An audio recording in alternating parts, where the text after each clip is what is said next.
Hello and welcome to Xena Warrior Podcast. My name is Vera and I'm joined as always by my two heavily armed co-hosts, Katie. Hello. And Livy. Hi. Today we're talking about a really bad episode. Ugh. It's maybe the worst. Hate it. It's, I don't know, have you heard of this one, guys? One Against an Army? Maybe. You're so cheesy. Are you going to do this every time? Every time every time there's just a good one. really shitty one. Yeah. Absolutely. I think you should play against type, and next time we actually do have a shitty episode, you should be like, oh my god, you guys. I believe that's, what's that one? The Giant Killer. Oh. Remember? That's true, but you meant that. That was sincere. You were excited to be talking about that. I love it. I miss it so much. I wish we were talking about that right now. This episode is so terrible. But before we get into just how terrible it is, let's talk about our Patreon. Should this have a name? Every time we're talking about Patreon, should we call it something? Since we're talking business, who's our main man here for business? Oh no. Salmonius. You're putting your Salmonius hat on? I'm dressed exactly like him, but as Lord Seltzer. Oh my god. Lord Seltzer Town. I love him.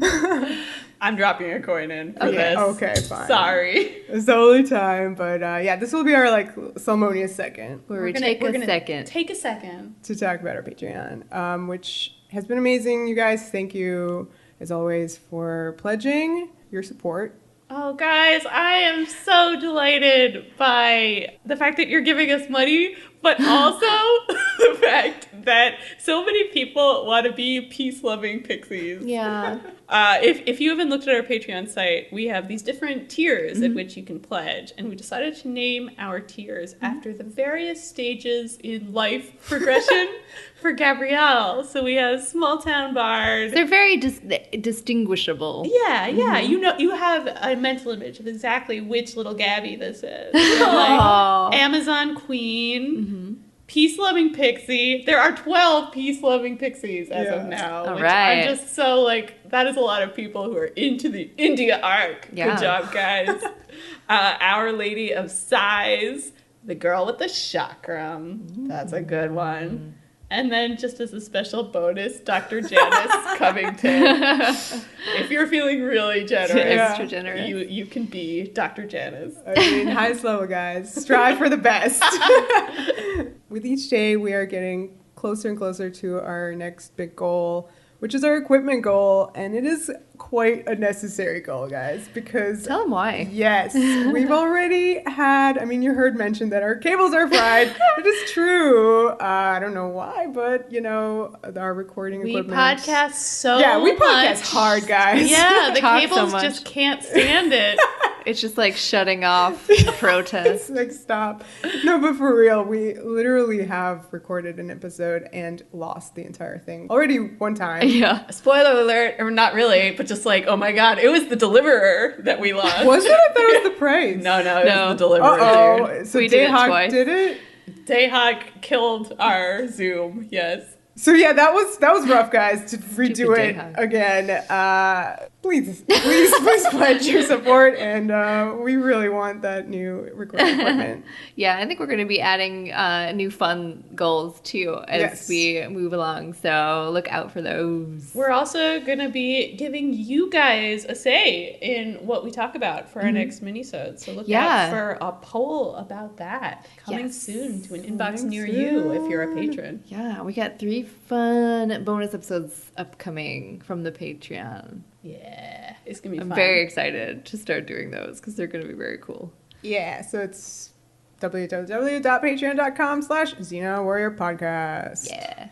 All right, let's talk about this episode now. Now, guys, we are discussing One Against an Army. Where is it on the wish list? Number 2, Number 2. Wow. Behind A Day in the A Life. Day in the Life. Okay. Before, should I not say? Yeah, I don't have know. we reached it yet? No, I don't no. like. Yeah, Number I don't 3 we like haven't the reached. ones we haven't reached because that's Okay. spoilers. Okay. I guess. But it is above the quest. It is. That's important. It is to above. point out.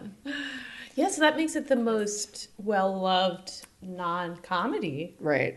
unless you want to class this as a comedy. It was really funny at hilarious times. one against an army. It had some good humor. I liked it did. Oh yeah. It has some. I love when you have that thing where like somebody's sick / dying and they get to make all the jokes and they're all very like, she's so brave. She's trying to make light of the terrible situation. I love that. That's just such a nice beat.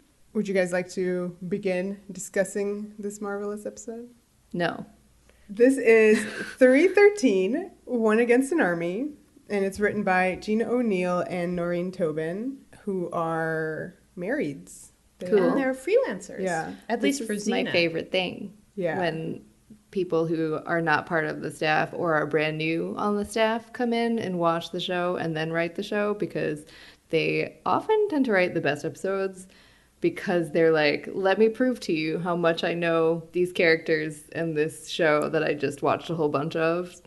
I don't know how much they actually watched. They might have just watched one episode for They all I know. definitely watched Sins of the Past. Yeah. And they definitely watched Greater Good. read the script for Sins of the Past. Right. A And lot of you deleted get all this lines detail. from Sins of the Past. Yeah. This, like, you get all these references and detail that I think is just very specific. Yeah, they To did newbies. such a good job with this episode that Rob was like, go write for Hercules. Oh, really? What a punishment. Honestly, why didn't they write more? why didn't these he hire guys were Xena? awesome. I know, Number yes, 2 they were episode hired of for Xena. Hercules. Yeah. Maybe the Xena staff was already, all-stars. Yeah, So- and Obviously. Hercules clearly needs all the help it can get. And this episode was directed by David Lynch. Okay. Oh. Sometimes he likes to be called Paul. So that's who it is. I would not put it past David Lynch. But Paul Lynch is really cool. Yeah. He directed Prom Night. Yay. We had a great time watching that Jamie Lee horror Curtis. classic.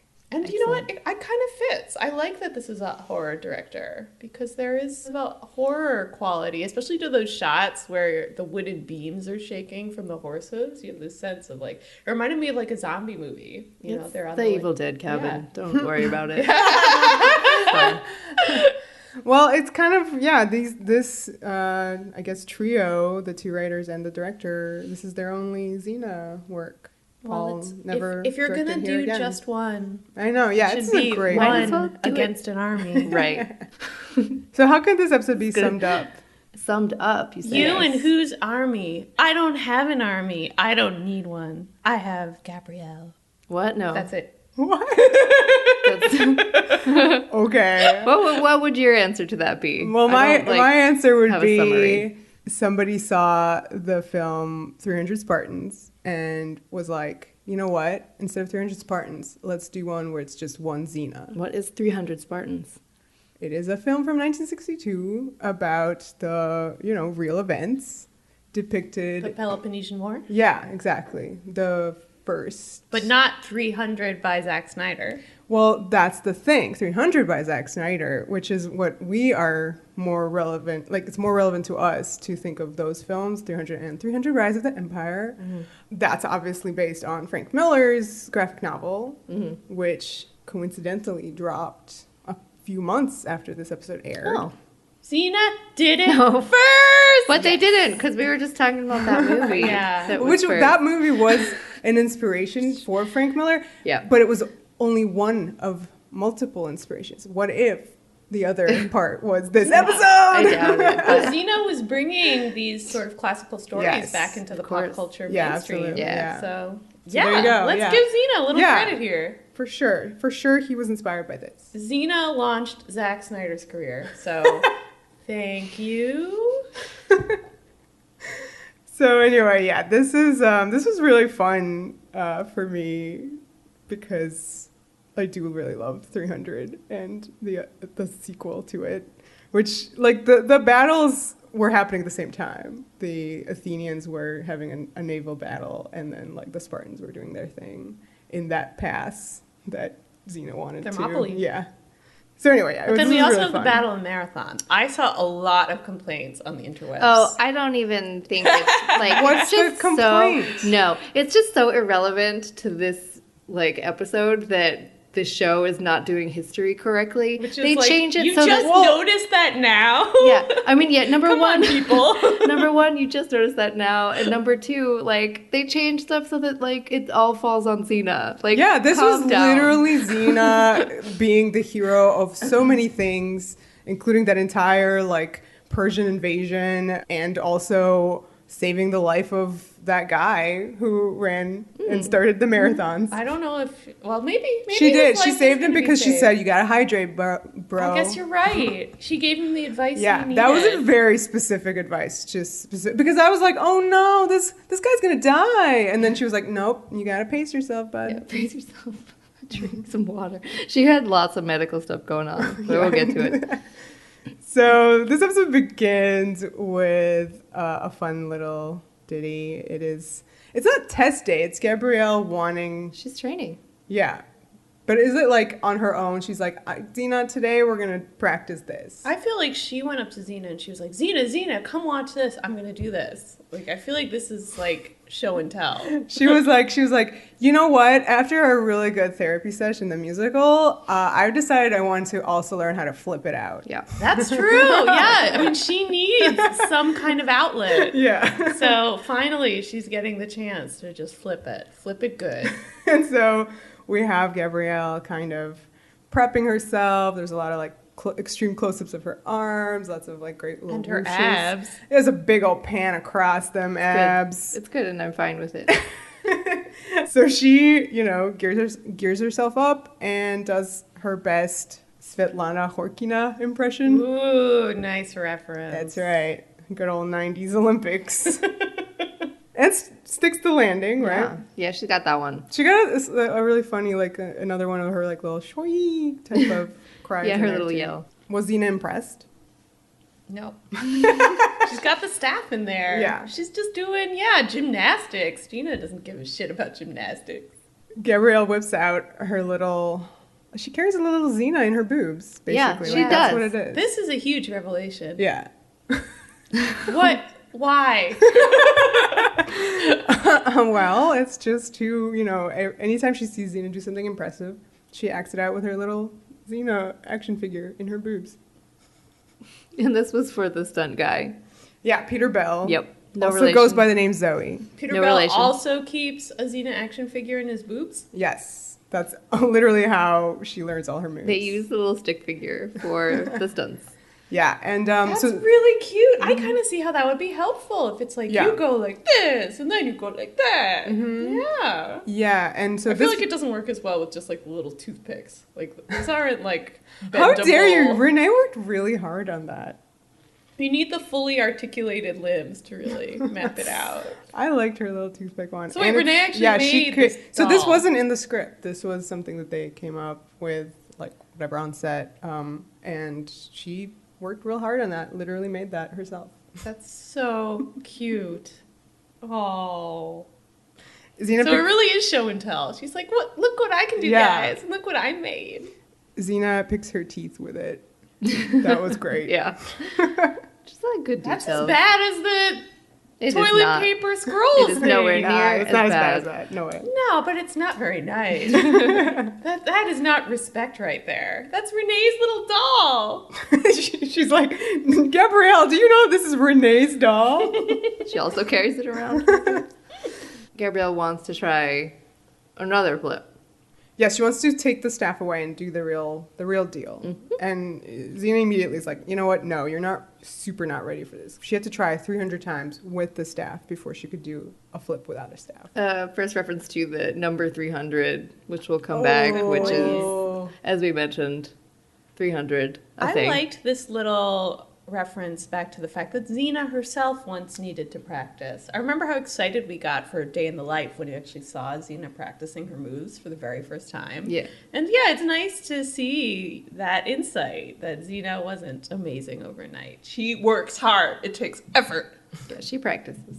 I liked how Gabrielle said, slow learner, huh, to her. I As a didn't retort, catch that. yeah. That's When- some shade. Yeah, she threw some shade and was like, oh, it's clearly overconfident in Yeah. her own abilities. Yeah. But then says that she was bad at basket weaving. Okay. Cute. Oh, so then we kick into slow-mo camera as she runs towards the... I don't even know what the thing is now that there isn't... Just a place for her to do it. Just a good flipping spot. Yeah.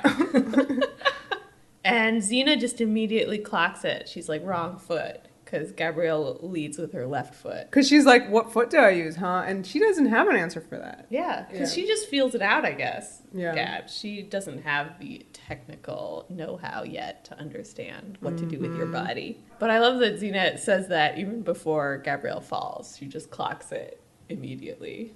Yeah. And Again, rude. So much rudeness from both sides this episode. What is this, the rift? well, it's the conclusion, right? There is a little bit of This is definitely a part of the rift arc, and we'll be talking about that as we go along. Yeah, so she kind of does a Carrie Strug landing here instead of a Horkina. No, but she didn't have fell. a coach to come and swoop her. Oh, you mean the Strug first fell- one? yeah, Carrie Strug I fell thought on you her meant butt. I was like, Yeah. she did not stick it, Vera. No, she no. did not stick stick it. The Yeah, first that's one that true. injured The her first one, leg yes, this was the is first this. one. Yeah. You're right. Oh, So, pain. Yeah. Yeah, she fucked up her ankle. Poor Gabrielle. Xena tries to console her by saying, you tried something and you failed. It happens. My favorite man. face. She's making the best face right there. She's so happy to have been right. Oh, Xena. She's such a bitch. I So love happy it. to have been right. But then she can tell that Gabrielle is actually in pain, and then you can see that she's worried. Then she starts to like grab her foot, and Gabrielle's like, she does care. Yeah, no, her But they're both priorities just are in the so right like place. stubborn. Yes. You know? Gabrielle's like too proud. And it's such a, Xena is seeing herself in this. Because totally little Xena would have done the same thing. Been like, no, I can do it now. Oh no, my ankle. I'm going to pretend that it's just a flesh wound. It's fine. She's like, hit the deck! And Gabrielle falls flat on her stomach. Xena chakrams her boot off, basically. Mm-hmm. It's the only way she got her to free that ankle, which looked disgusting. Like it was so really swollen and messed up. Really sprained. Obviously, I guess it was not broken because she could kind of hobble, but damn, it was sprained. So that gets us to the you owe me a new pair of boots through line, which is probably the best thing in this episode, just generally speaking. Didn't we have an episode in second season where Xena kept saying she needed a pair of boots? That was like a through line there too. What was This it? is very familiar, What but was I it? don't remember now. Somebody will tell us. Yeah. Just like they'll tell us every single cute moment that we don't talk about here. Yeah, don't worry. But you're going to talk We about are all going to this. try to talk There's- about every single I know. Luke, every There's single too touch. many, and somebody will be horrified that we skipped one. Oh, but no. sorry, I'm just going to apologize right now for missing your favorite. Well, Xena is working on a new theory of hers. It is sprain medicine. Yeah, this is the first of her field medicining and advice for the episode. She's definitely invented some her new care. theory for sprains: elevation in cold water. Yep, put it up, ice it. Definitely another thing that Xena has invented, for sure. She's on the right track. So as they're like by this little pond, icing Gabrielle's just throwing water on on the leg. Very scientific. Phidippides? Yeah, Phidippides. Runs up That's a really good name. and, divulges the plot of this episode, which is that a foreign army has landed. Persians are coming. The Persians Yeah, are coming. basically Well, that. Don't take away the hilarity of his first line, which is "Run for your lives." Which Which is see, what because he this guy does. runs and then he dies. Right? But he wasn't Funny. running for his life. No, he was. Well, no, but he's like, a hero. He's yeah, running here, for the lives of others. here he is. You see, because here they lost. That's true. Yeah, they lost at Marathon, which is not what happened. You don't think he's running to tell the Athenians that they lost? Because, originally he ran to tell them that they won. Right. He must be on his way. Yeah. And then he ran into Xena, who Yeah. tells him to slow down Yep. and to drink some water. Exactly. I'm glad. I did not realize that this guy was going to live based on Xena's advice. So- I feel so much better. I thought this poor little dude, that was really tragic. I mean, he might not listen. Yeah, I think don't know. he is going to listen. Nitpick. I don't think he's good. Guys, he never says his name, but Xena knows it. She's Oh. read a history book. That's weird. Whoops. Yeah. And so you, the audience, would know exactly who this is, even though you clearly like know who this is. I like the little detail that Pheidippides tells Xena that the Spartans are fighting alongside the Greeks, and Xena's so impressed by that. That never happens.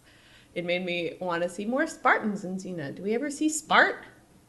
No Spart. I don't know if we see Spart, but I hope nobody thinks we think Spart. Yeah. Guys, it's a Buffy reference. Jesus. Okay. but I mean, I could be wrong. If maybe Spartans show up, like there's not a big deal out of them. Like we don't see any guys carrying around a rod between their hands. I know. I want to see some rods. You're missing Gerard Butler. I am. I'm missing Gerard Butler's abs, to be more specific. Well, I'm glad he's not in this. This is Sparta. So Xena finds out that these are Persians, and like she tells Pheidippides to run to Athens. So Xena puts Gabrielle on Argo, and I thought it was really interesting how Gabrielle's like, oh, we'd be moving so much faster if, I wasn't like injured. And I'm like, you'd be moving the same because it would just be you walking. And Xena would still be on the horse. Well, yeah, I love the power dynamics of this. We always used to harp on it, the fact that Gabrielle had to walk and Xena rode Argo. Now Gabs is on Argo and Xena walks. I think that says something about where they are in their relationship. There has definitely been a shift. Gabrielle's the top and Xena's She's the bottom the now. top. That's right, Vera. That's exactly right. So Xena decides that they're going to create a landslide in the pass between the sea and Thermopylae because that's the only way. Landslide. I don't know the words to landslide, actually. Sorry. Xena decides to create a landslide in the pass between the sea and Thermopylae. And there's a bunch of stuff about how Thermopylae is between Marathon and Athens or something, which is apparently geographically wrong. Who cares? Internet also didn't like that. Sorry, Internet. It really isn't important. It's so unimportant. I mean, it's name checking these things. Yeah. It's actually just trying to be like, if you're a huge Peloponnesian War buff, you're going to be really excited to hear mention of Thermopylae and Marathon. None of these things are in the episode. They're just some local color to kind of give it that ancient Greek flavor. The entire episode is about a bunker in Tripolis. Yeah. So Xena decides that who needs Gerard Butler? She got this, and she's going to cause a landslide to block the pass between Thermopylae and the sea, so the Persians would have to go around it, and it would kind of stall them enough for her to get to Tripolis and kind of alert the militia there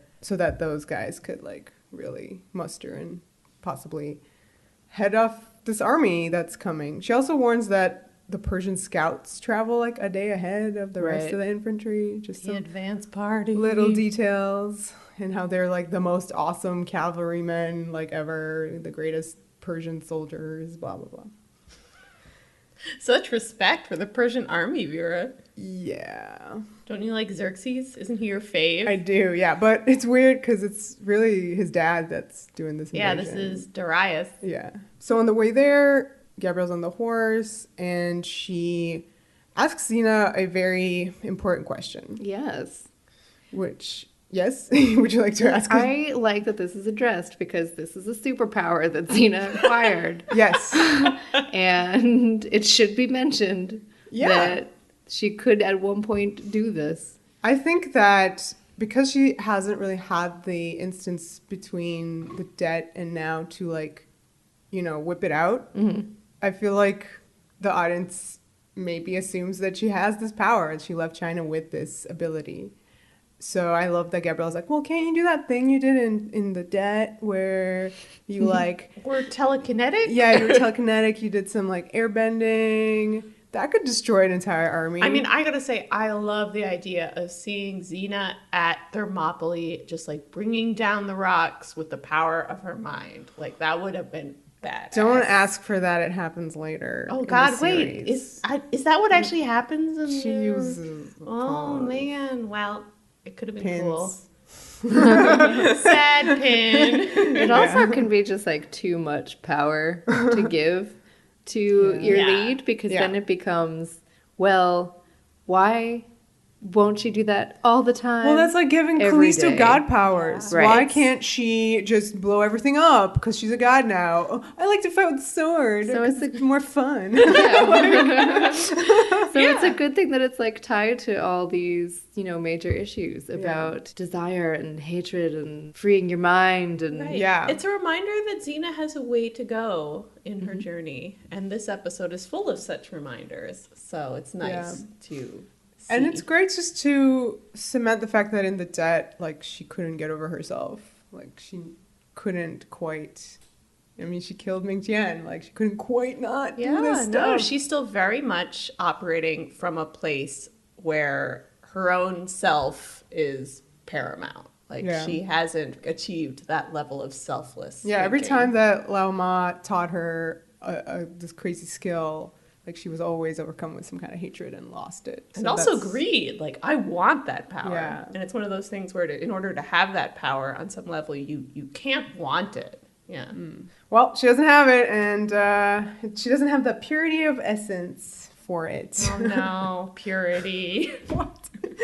Suddenly, a dude jumps down from, like, a cliffside at them. It's sort of scary. I mean, he's trying to, like, mug them for Argo, basically. Oh, I didn't even understand that was what He was like, trying give me to your do." horse. Because, he has a story about how his horse went lame and he had to kill him. So he needs to get this horse. Xena immediately discerns that he's a deserter from the Spartan army, apparently. Right. Which was a, like, continuity error because he's wearing Athenian armor. Because, like, that's the armor they had in their Because they've had no Spartans in the costumes. show. Yeah. We don't know what Spartans look like. I guess we could have Spartans all the time. They'll just be dressed as Athenians always. They just so there you go. they go to the same armor supplier.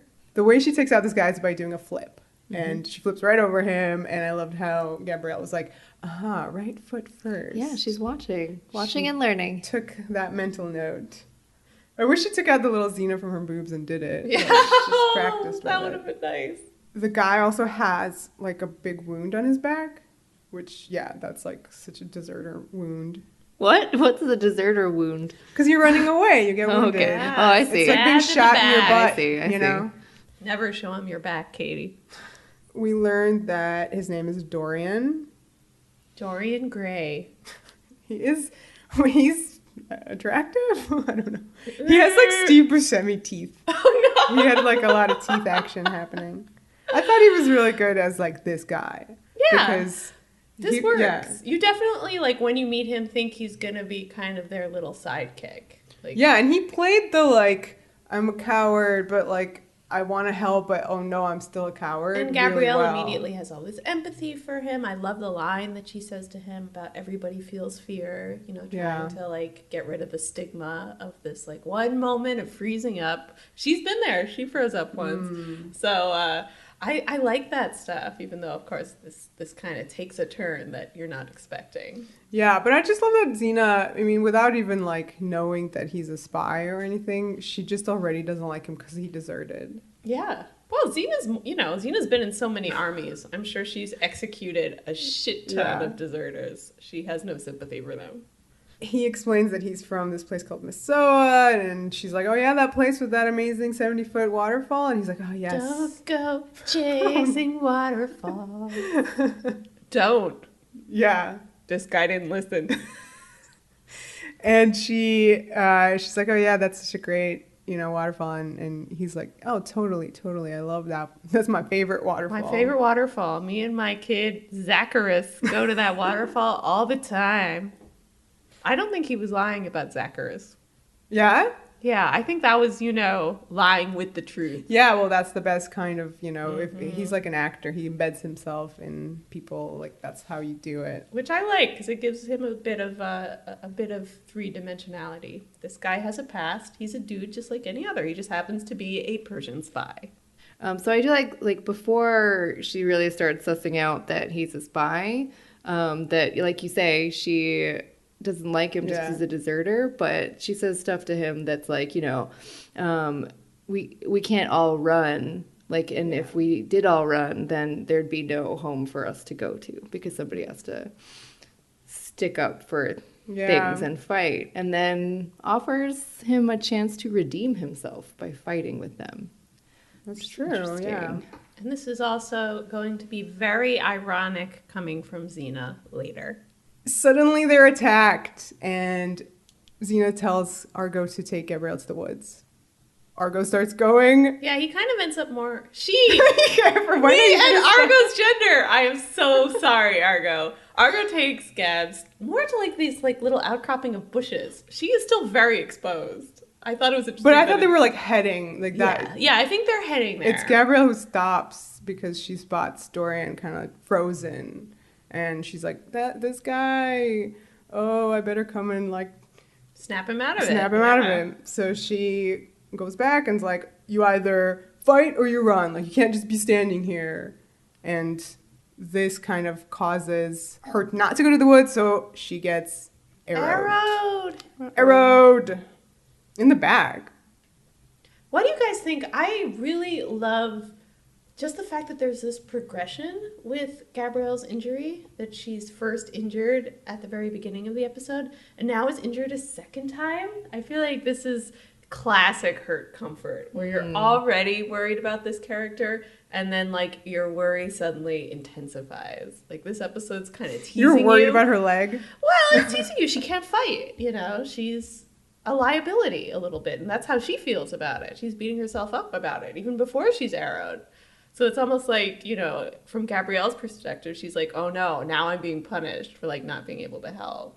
It's really sad. That's really upsetting. I mean, she wanted this guy to see his wife and son again in that waterfall. You know, I'm telling she was doing her his best. freezing up, she sees herself back in the prodigal. That's what she did. Don't forget about the dramatic face zoom on Xena. Oh no. You gotta love a dramatic face zoom. Especially on that face. Yeah, I mean, for sure. So she's very upset. So this scene is wicked hurt comfort.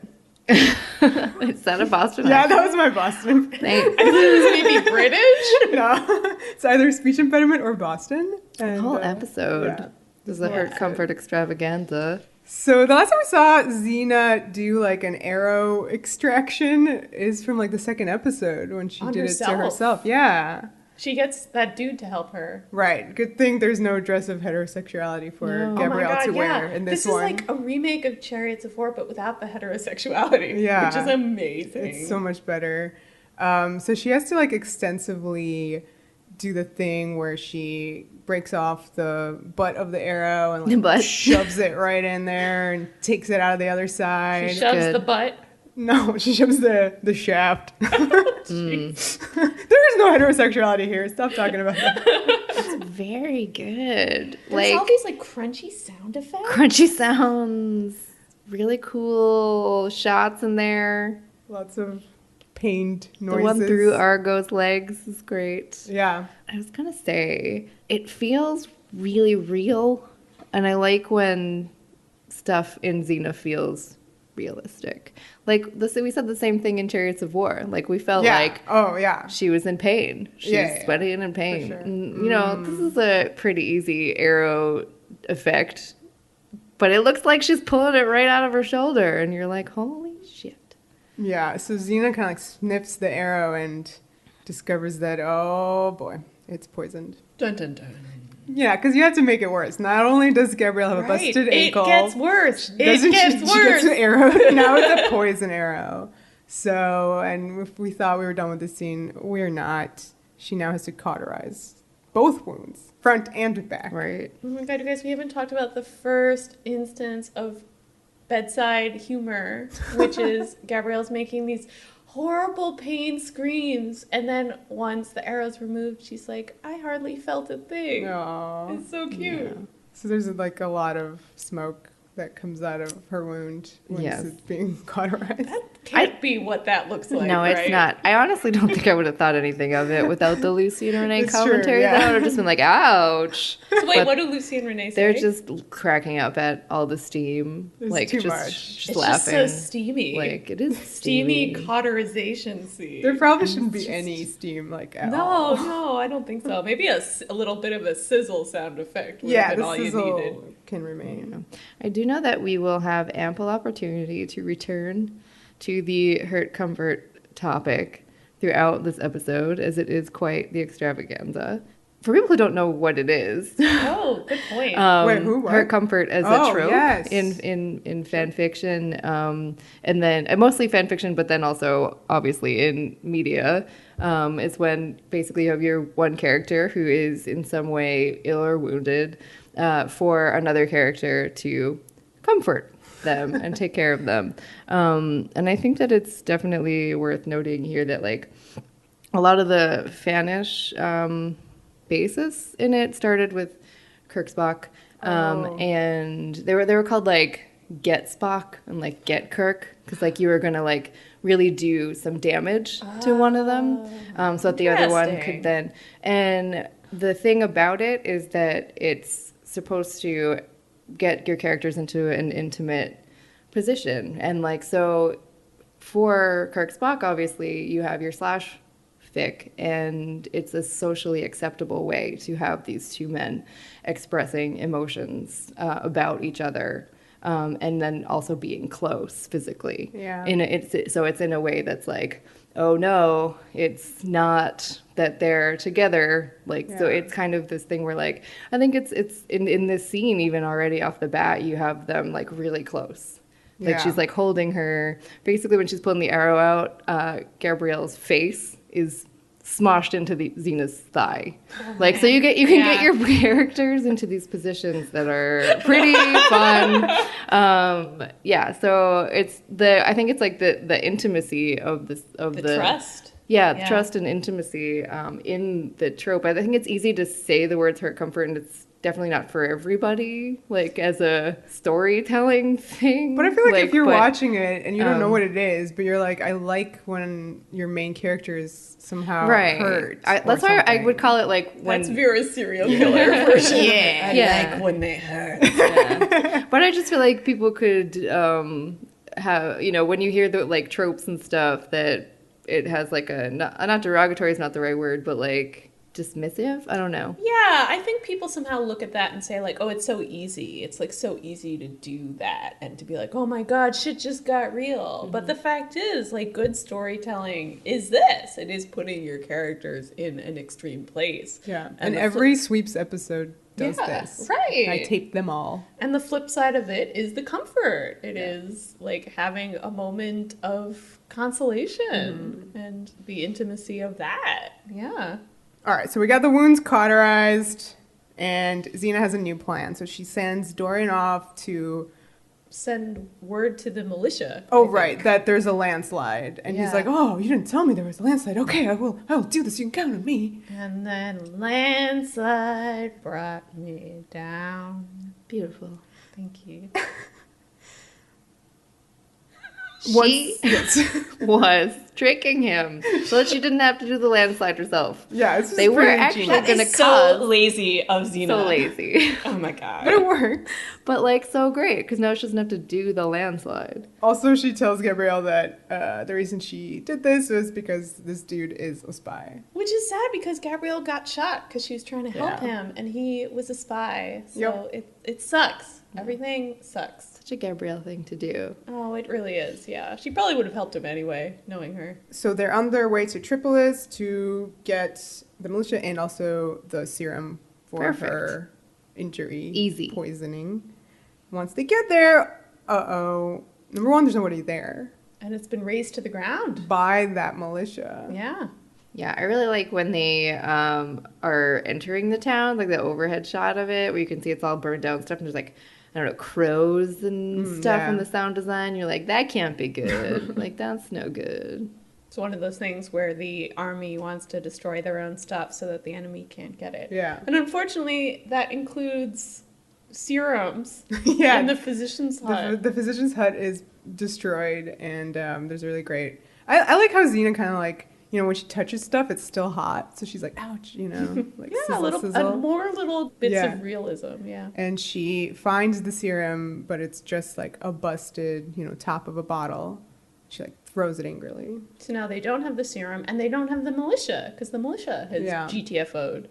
So she's like, fine, whatever. We're gonna go to Thessaly and get you a serum there. Mm-hmm. But Gabrielle says, "No way, Jose." Basically, because she. So at this point, like, number one, Gabrielle starts doing the little coughing that she's very good at. It almost seems like it's like brought on by the smoke in the village, which is interesting. Yeah. And then, you know, so Xena, as she will throughout the episode, is like, well, we're going to go here so I can get help for you. And Gabrielle knows that they don't have time to get to Thessaly and back, so convinces Xena that they have to stand and fight. Because Athens cannot fall. Athens, this is Greece, this is their home. There's, 250,000 people in Athens that were going to be like, killed? Sounds legit. Put into slavery or, you know. Bad things. So, yeah, there's 250,000 people, or Gabrielle is the choice right now. Yeah, exactly. All right, now we have this sound of horses.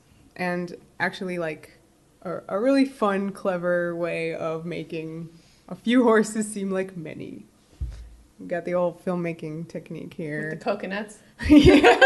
Well, not quite. We do have shots of horses, and it's like horse legs, but it's just dissolve after dissolve of like the same horses. And this kind of dreamlike shutter speed technique to kind of make it look like, oh, they're just everywhere. All I see is horse legs. There must be so many horses there. But there is one wide shot of a bunch of riders. Just to make sure you get it. Some kind of like CG. They definitely did some kind of copy-paste with horses. Copy-pasta. Going down this big hill. Yeah. Yeah, so the Persian cavalry are just right there. Oh no, these guys, remember, are the best of the best. They gotta hide. Oh my god, yes, they have to go hide. Oh. You guys, I think let's take like 2 minutes and go do some shots here so that I can go cry and get it all out of my system before we head into the rest of this episode. What do you think? Just to prepare. As Jennifer Lawrence's brother said before she went to the Oscars for the first time, do shots, do shots. It always helps. It does not help, but it always helps. It's going to help me. As long as you don't fall on your face climbing up to get your Oscar. Nope. Okay, we did the shots now. I realized, you guys, as we were doing shots, that I have been calling this the Peloponnesian War the entire podcast, and it is not that. I told you it would help. Yeah. So brain food. Shots really do help. Yeah, so this is the Greco-Persian War. It's different. Mm-hmm. Yeah. War from 300, the movie. That's what they all called it at the time. Yeah. And anyway, like we've been saying, who cares? Yeah. The important thing is Gabrielle and Xena are headed into the armory. This is where the episode becomes a bottle episode. Yeah. We never leave this place. Sort of. Well, yeah, you're right. Yeah, for the most part. Xena goes outside, checks on things. That's true. But That feels just like I'm taking a cigarette break. Yeah. From where the main action is. What's the last time there was a really famous bottle episode on this show, guys? Is there a doctor in the house? Yes. Relevant. Very relevant. Relevant to our situation. Yeah. So this is where the beginning of this episode's really great, but now we're in the like meat of the thing. The meat. Right? Tasty meat. We're in it now. And I just feel like, well, you know, we've talked a little bit about her comfort with the arrow and the history of it a little bit, but this episode is my favorite because of the stuff to come. And I think of us three, I think I'm the one that has the longer history with being really attracted to other comfort. Yeah. I feel like we all are into it, but like from different angles. Aspects. Yeah, Katie, I have a question for you. How much hurt and how much comfort? Like, what are the percentages in your ideal story? That's interesting. Good question. She's like, I can't choose which is better, hurt or comfort. I don't know, because like no matter what I say, it's weird. No, you No, gotta it's just not. embrace No, it's not. it. I don't mean Yeah. to say that it's weird. It's not at all. In terms of like how intense like hurtness gets versus how like, much hurt or do you just wanna like see? the content like doesn't matter what it is. Yeah, percent-wise. no. It could be somebody stubbing their toe 80 times and then like getting a little kiss on the head. That's more hurt than I think that's comfort. how I prefer it. Except maybe not the toe. I don't know. Maybe Vera is definitely, I would say, like 80% hurt, Yeah. 20% comfort. Yep. I think I like a nice balance. Yeah, I And think that's you why do. this episode is so good. Yeah, I would say this episode is actually more like 25% hurt, 75% comfort. It's very cozy. It's very comforting. Yeah, it is. I mean, because she just gets aired, and there was that one scene where she takes the arrow out, and then Yeah. everything else after that is like, let's put a poultice on that. Right. Various degrees Yeah. of sweatiness while still Right. looking Yeah. good. Counts Yeah. as hurt, sweatiness. Yeah. Yeah, that's the physical strain. Yeah. I mean, yeah. That's in a way the sexiest part, I think, actually. Right. Just the Oh my sweaty, God. all around So sweatiness of everybody. You have mentioned the word Sweat. sexiness. Sexiness. I feel like here you can grab a coin real quick Okay. and just say, I do feel like perhaps there are some valid things to say about romanticizing injuries and illness. Still. In the context of this, there, as I was talking about before, just the idea of upping the intimacy levels between these characters to this degree, yeah, it does. I mean, sexy. I don't know if it's like the exact right word, but you just feel the connection between them so much, and it's brought out in the hurt comfort scenario. Yeah, it somehow strips away like all pretense. You know, they can't talk about anything except what's really true and meaningful to them, which is each other, their relationship, and how that fits. That's why it's such a good trope. Yeah. Yeah, That's why it's people great. love it. Yeah. It actually isn't as popular as I thought it was, or maybe once was. Really? I think perhaps it used to be a lot more popular. I think there's a podcast called Fansplaining, which is about fandom, and they did like a giant fic poll about what tropes and stuff people really like the best Oh my God, what one? nowadays. What is and it? Coffee shop. like Coffee shop wins. I think that stuff was high. Oh my like God. those types of AUs, yeah. Yikes. And her comfort was a lot lower than I thought. And maybe that's just because personally that like I read so much of it that I feel like everyone else is too. But it's not. You do wonder if there are trends, you know, that in the 70s and 80s, like when hurt comfort was really, really big, and people just played out all those scenarios to such an extent that Yeah. maybe it's since waned. There just isn't as much to say I guess there. so. Yeah. Is I it do- also because you could have a lot more, text? Like we previously discussed how hurt comfort allowed, like Kirk and Spock to comfort each other in a manly way. Yeah.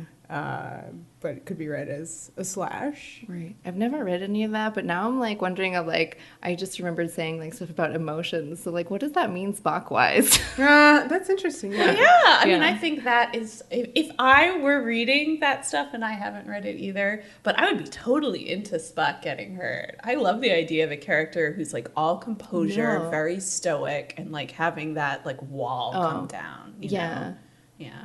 That's, Anyway, that's nobody always wants good. us to be talking about Kirk and Spock right now. Yeah, I'm sorry, Take it guys. I was over. trying This to is such a think of tangent, my but- own history with hurt comfort, and unfortunately for us, for you guys, it's all boys. I was like, Yeah, you are. it's just always boys. Shut your mouth. I mean, mine right now is definitely Outlander, the TV show, and the books, which are quite the extravaganza. They are fanfics. Oh, and that's not at all meant in a, No, like, fanfic is that is amazing. their it's not genre. Like, yeah, it's not a criticism at all. It's just like, it's very much, yeah. Mine's Game of Thrones, and it's all hurt. That's true. That's why you're- 0% comfort. Anyway, so let's get to. I always loved Hannibal, which was hurt comfort, but like they would hurt each other and then comfort each other. So that's like a whole other problematic jar right there. So anyway, just because he's a problematic jar, I said problematic. Sorry, for the jar. So yeah, so definitely this is my favorite episode of this show. I think it is. Fat in words. Awesome. I mean, when we do our lists and stuff, like it's hard for me to do lists because I think they're kind of arbitrary in a sense, and my mind changes all the time. So like I have like much a top as Xena's 5 does in this episode. I have like a top 5 for sure, but I don't really like putting something above other stuff. But like this is really really high, if not number 1, for all of these reasons. I have a really nice quote that reminded me of this episode, which is actually about a Starsky and Hutch fic. Again, pardon me for the boy slash. Well, it's not your fault. It's fandom of it's past. fandom, so yeah. This is a review of a zine. The review was written in 2014, the zine in 1977. Ooh, wow. Cool. Blast from the past. There was a very popular story called Mojave Crossing. And I'm going to tell you a little bit about it. Please do. Hutch is slowly bleeding to death from a bullet wound. Starsky is blinded and trying to comfort him. Both of them are stranded in the desert, weak with exhaustion and exposure and dehydration, waiting for help to arrive before they die. And everything else is stripped away to show the extent of their adoration of and tenderness for each other. One of my biggest frustrations with Hurt Comfort is how mediocre Hurt Comfort is, so static and unsurprising. Oh no, he's hurt. Oh good, he's okay. And that's all she wrote. Blah, blah. Tell us something we don't know. This fic is not just Hurt Comfort. It contains the oh no's gut punch factor. But that's just the red herring, not the main point.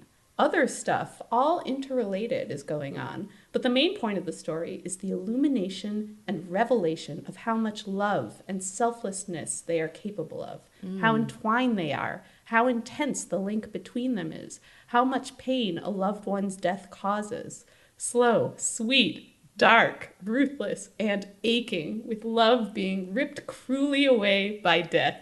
Their interaction reaches a fever pitch of emotional torque where it becomes, like I said before, luminous and hushed and delicately suspended in a little pocket universe. Wow. Those were a lot of good words. Yeah. Pocket universe, for We're sure. done with I'm this setting podcast. myself based purely on that. That was this, and now we're done. My favorite Let's part go. of this quote is that little bit at the end about the pocket universe, because that's how I feel in some ways about this section that we're now going into in One Against an Army, where they're in this armory, and it feels very much like the space that just belongs to them. They're just separate from the world. Guys, Xena clearly needed to squirt herself with some wine and get blinded in this one. Oh, To man. be just like To it. be just, it would be, and then fight an army. Come on, guys. I want to read this book. So they're now in the armory, right? Xena's helping Gabrielle in and like kind of settles her down and like tucks her in, goes to find her weapons. Yeah, that fixes have her been this little bed that actually looks really comfy. Because of the skins that she's under? Yeah, so many skins. Yep. So creepy, Vera, that you call them skins. fur blanket. They're dude. fur skins. They're cozy fur blankets. Well, I like that this is like a real fur blanket, not like the fleece they have. Oh, my Yeah, God. they lost that fleece. Thank goodness. Looks like they would have this in the time. And so like this episode, not only being my favorite, also I feel like is definitely up there in terms of importance levels for the rest of the show. The shots. Yeah, oh god. Maybe it was a mistake. We will probably be putting a lot of pins in. Just a lot, but because And there's those just pins are gonna hurt. yeah, they're gonna hurt, and they're a lot 100% maybe? 100% hurt. Yeah. There's just a lot of dialogue that we need to Discuss. discuss. Yes. So we have Xena finding her weapons from 3 years ago. Not from 10. Yeah. No, yeah. not I very applaud long. yes. them in I not think it's doing so 10. interesting that she said 3 because like that means Hercules episodes time. Yeah, you're probably right. Yeah. Right before them? No, right after them. When? Yeah, was it like after she got gauntleted, then just like hit a bunch of weapons, and then She was says like, if I'm I gonna ever hit. find another army, which implies she's lost. She's lost her the army. So Previous it's like, army. yeah, it's before the last episode, I guess. Ah. So this isn't actually evil Xena hiding the weapons. It's a Transitory Xena. transitional Xena. It's always transitional Xena. That's true. That's who Xena is. Gabs replies, I didn't know I qualified as an army to Oh. that. Now, the episode is called One Against an Army, so this feels loaded to me. Is Oh, she's Gabs she's the the army army. in that title? It's Xena against Gabs, one against an army. Whoa. Right? Whoa. Right. You just blew Vera's mind. You did. She's the Oh my God. titular army. It's literal Wow. and figurative. So the army actually wins in one against an army. The army wins. Wow. Well, one army loses and then one army wins. No, Xena's just one. What? Xena's one. Gabriella's army. Oh, you mean the She means- Persians? Yes. Hello, as all great titles need to be double meaning. Yes, obviously. So yeah. Well, I love that. I love that Gabriella's an army. Yeah, and that's what that amazing. says about like her strength as opposed to Xena's strength. That Gabriella's an army and Xena's just this Yeah. lone single. After getting settled down, Gabrielle initiates a pretty serious conversation with Xena. This is when things first start really getting serious in their conversations. Up till now, I feel like Gabrielle dying has been kind of a hypothetical, but here she starts talking like that may really happen, probably because of her little cough that started happening Oh, now. sweet little cough. Yeah. So she is telling Xena that if she gets to this like place where she doesn't want to be a burden to Xena, and that It's so she sad she'd never makes- be a burden. I know she makes Xena promise to like go on without her. The way she phrases it, the promise me, like that's Yeah. how she says it, promise me. I had like an oral flashback to her saying, promise me if something ever happens to me, you won't become a monster. In Callisto, Right. right? Or is that the price? I forget. In a good episode. Yeah, I can't remember. But, you know, Callisto. that was a huge moment. And something about the That's phrasing. Campfire. It's so memorable. And to hear her say once again, promise me, but this time it's not, you won't become a monster. It's just, you'll save yourself. This Yeah. much simpler request. Oh, it's so good. And then I feel like this is the kind of thing where you're seeing in Xena's face for the first time this. I don't know if it's. I don't know how to describe it, but she's definitely thinking about how she watched the episode. Is there a doctor in the house? And maybe doesn't want to watch that episode again. She just caught the rerun and she's like, oh God, no, not again. This also is a audio flash forward to the abyss, in which this almost same conversation is repeated, right down to the promise is different, but like the dialogue on Xena's part, when Gabrielle's like, you know, if I die and then, you know, I have a last request, and Xena's just kind of like, No. you know, what does she say in this one? Now I'm like confusing You can the two. tell me about that later, years from now when we're old and gray. Right. Which is quite a line to hear from Xena, who, as we know from the end of the execution, believes that she will never be old and gray. Yeah. Well, neither is Gabrielle, who says that's funny as a response. I think is kind of Yikes! Yeah, I didn't realize somehow how dark. her it's dark. response is. Yeah, I think I find talking that about that's from- funny. Pretty dark. From One Against an Army, Gabrielle's. Oh, well- that's Yeah. funny. Yeah, because she's Calling thinks she's her gonna out. die, Yeah. like right now. Yeah. Mm-hmm. It's more about herself there Yeah. versus. I think this in the episode must be the moment when Gabrielle herself realizes Yeah. she's going to die. Yeah. Yeah. And I think Xena only says stuff like that in relation to like something threatening Gabrielle. Like she does that in the Abyss too. Yeah. But it's not about her, it's about Gabrielle. It's like, yeah, 50 years, but like she's thinking about Gabs. Gabrielle. Yeah. Oh, the Abyss. That's, I think, what keeps Xena going is imagining Gabrielle old and gray. Mm-hmm. It's a huge motivator for her, and she will not let that motivator go without a fight.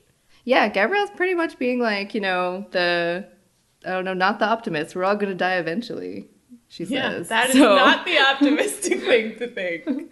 But I love that Xena just flat out refuses. Xena doesn't want to have this conversation. She's just totally in denial at this point that this is something they should actually be concerned about. Right. Like, that just is not, it's not helping her in a way. She's like, no, I have to focus on the Persians. Like, you're going to be fine. Right. Right now, the plan is we're going to do this thing first, and then I'm going to take you somewhere, and it's going to be fine. At this point, that's still part of the option. Yeah. Until we get to the next scene.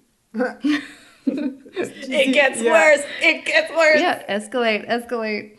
Yeah, so like at night, Xena goes and checks out the enemy. She sees all these campfires, 30 or 40 campfires, and returns. It's totally day for night. Yeah, 100. It's always day. And it's also not Lucy Lawless in that one shot at all. Skinny thighs. Those skinny thighs are a dead giveaway. So yeah, so she comes back and reports that it's that many with, Gabrielle does the math, 10 guys at each campfire. It's a lot of It's a lot of guys. 300 to 400. 300 again if it's 10. Yeah. Yeah, let's go with the 300 number. And it's their best warriors, guys. Don't forget. So this part, Gabrielle's getting floppier, Yeah. getting sweatier. Yeah, she's kind of contorted in this weird way in the scene. You can tell it's the way someone would lie if they really were in pain. So props to Renee. That felt real to me. Liv, like you mentioned earlier about how this episode feels like it's kind of condensed down to this universe that just belongs to the two of them. I feel like that really starts to come into play in these nighttime scenes, it's only nighttime once, so the nighttime scene where it's just dark, it's very warmly lit. You have the fire going. There's a shot that's like similar to that one that was like through Argo when she's taking the arrow out. That's like through the, I don't know, it's like the sticks of the fire where they're like... So they're always very enclosed. Yeah. And it just feels very cozy. And the two of them are in the dialogue in this part, like still kind of jokey and fun. Yeah, they're joking about the boots again. Yeah. That's how Gabrielle shows us how brave she is. She can make that joke about the boots. One other note about the lighting of this set. I really love those beams of light that come through the wood.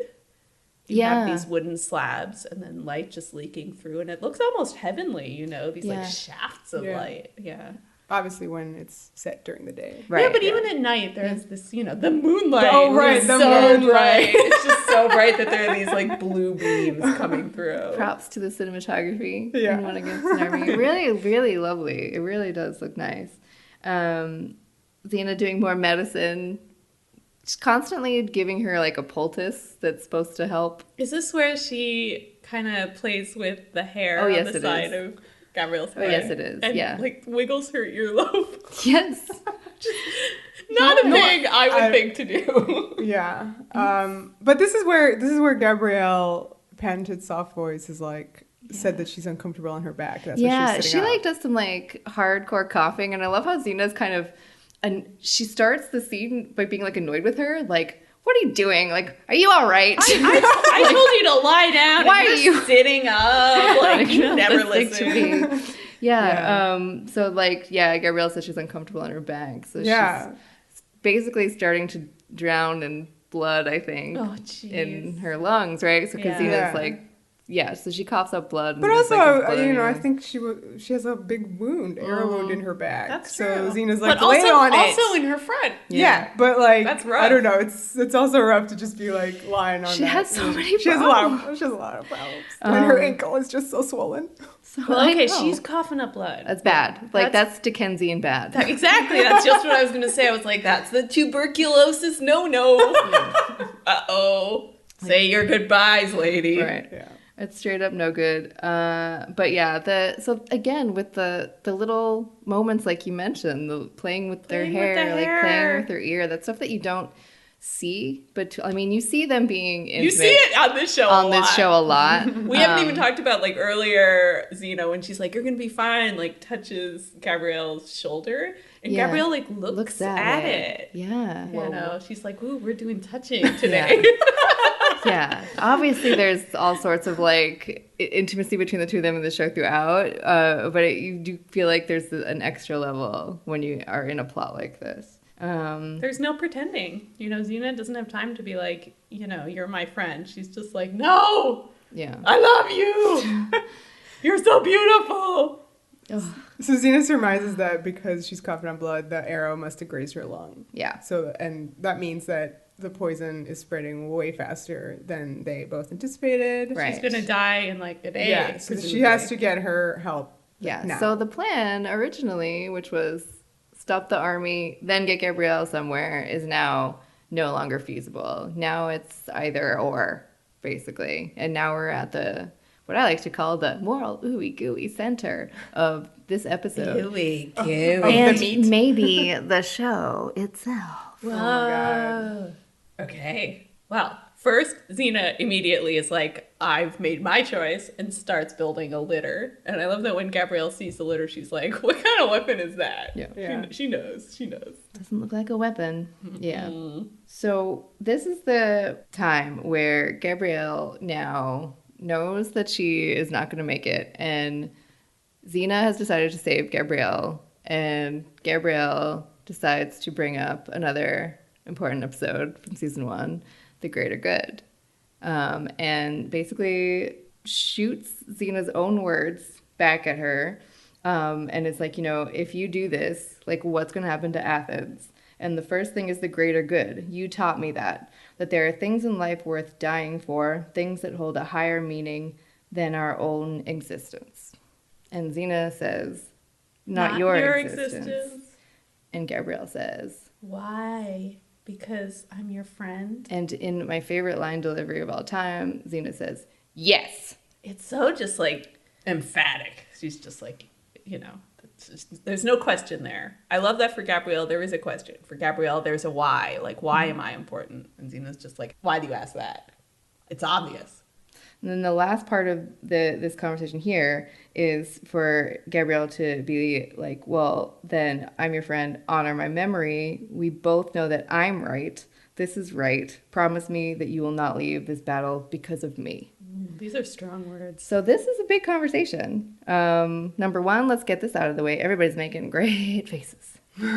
Great faces all around, across the board.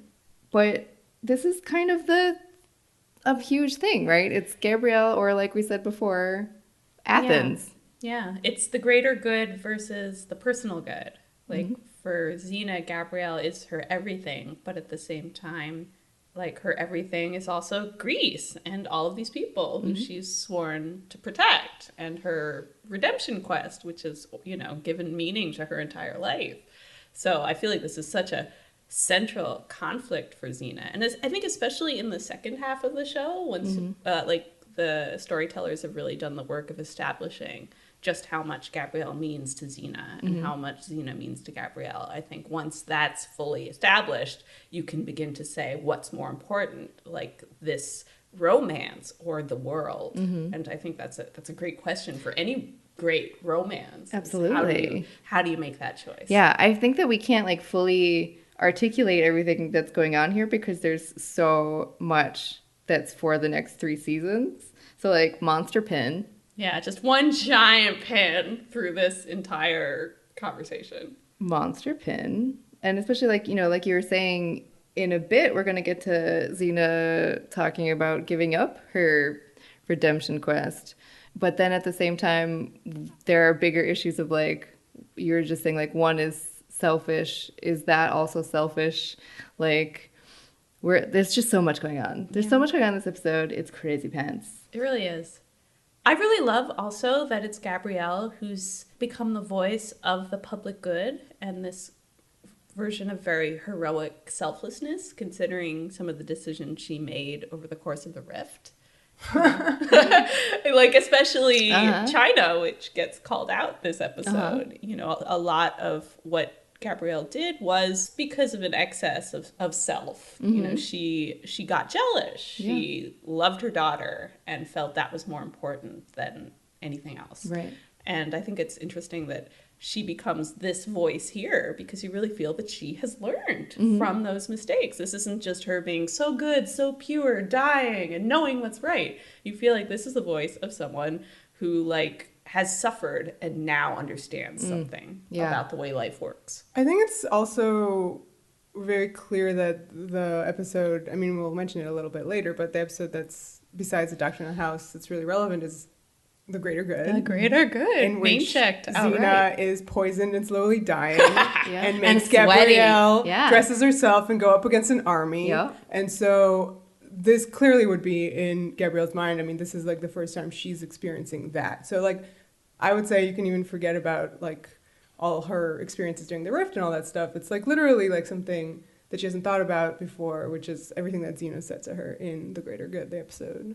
Yeah. And back then it was Salmonius who was like, let's run away, save ourselves. Yeah. And Gabrielle chose not to do that. Yeah. She's already made that choice. But And because Xena told her to. But yeah. Yeah.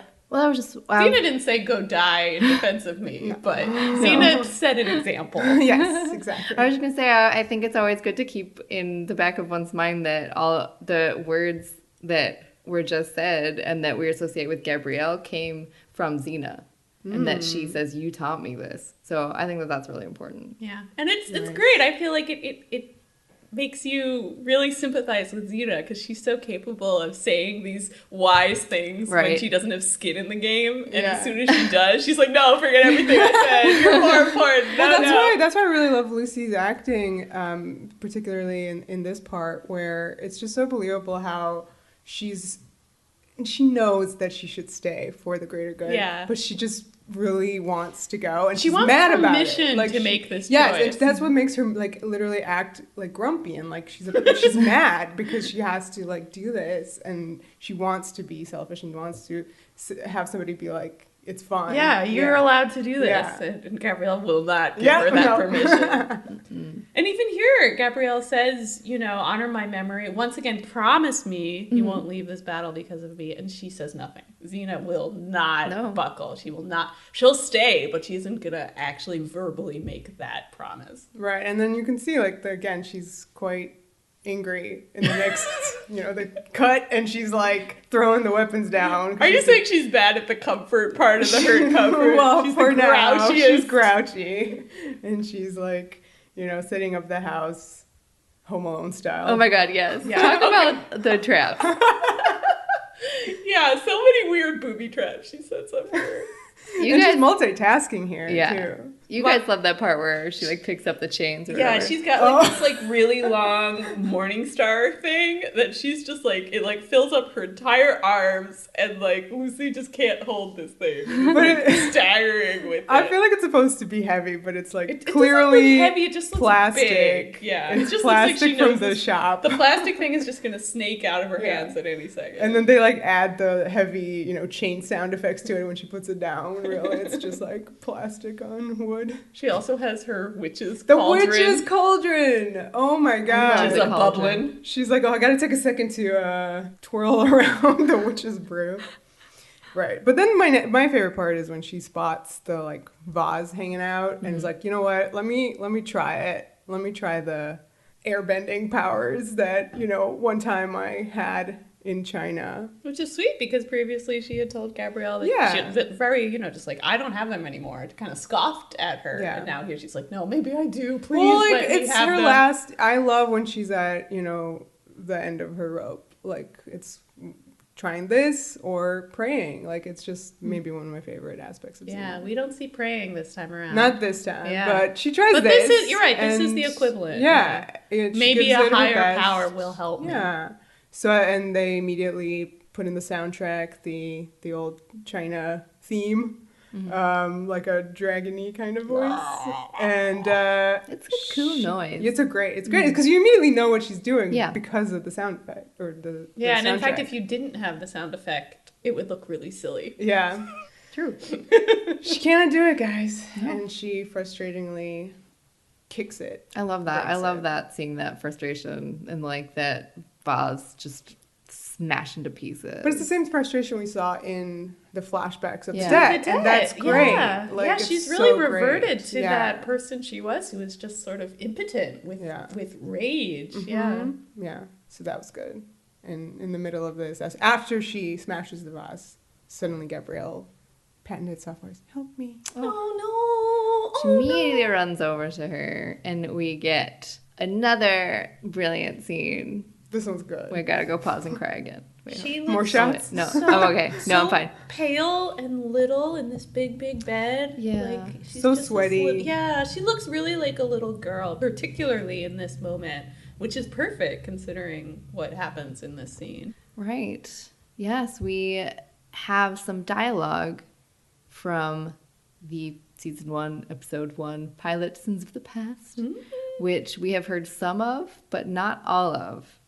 Because the dialogue that she says is from the original script, which was used and not what is actually said. So does that mean they Yeah. gave the freelancers the original Well, script? They I- did, yeah. They They did. definitely said that they got some, tapes and then also some scripts, and that is 100% what happened here. Because that's the only I way. feel like most of these lines are not in the episode as aired. No. Yeah. Why didn't they give them the tape of the episode? They want to do a whole thing in this episode Oh. with it. Vera does not like hate this. it. I hate it. Why do you hate it? Because it's not. Listen, It's not canon. It's not canon. Which is now. When I was watching this, and the first part of what she's saying just hits you like a cannonball in your It's so chest. beautiful. Because it's so great when shows do callbacks, like Yes. such important callbacks, and it's like, oh my god, she's delirious. She thinks she's in the pilot. Oh man, this is upsetting. It's like beyond upsetting. It's amazing. And then she starts saying words. You're like, wait a second, does it get taken out of it? You're like,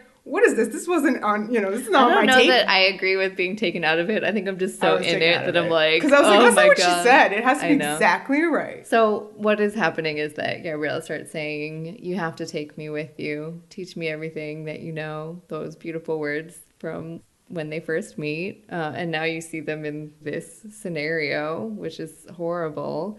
And then she goes on to say that she has basically prophecy powers. Yeah, she's talked with philosophers, something about the stars. Yes. Yeah, she's And- done a lot of impressive things apparently in Potadia, So where we And know they don't previously even. she just knew names of places. Yeah, on and maps. Yeah, in the virtual. She clearly was talking the talk Yeah. in the deleted scene from Yeah. Sins of the Past. As aired, she knows maps and stuff. But then in Live Your Favorite, The Prodigal, she says something about being the only oracle in the family to Lilla, which is super weird. Yeah, clearly there's some in-joke about Gabrielle and prophecy powers. Yeah. Yeah. So that, while it wasn't in the first episode, there is a random line in season 1 where she's like, I'm an oracle, but... You're like, huh?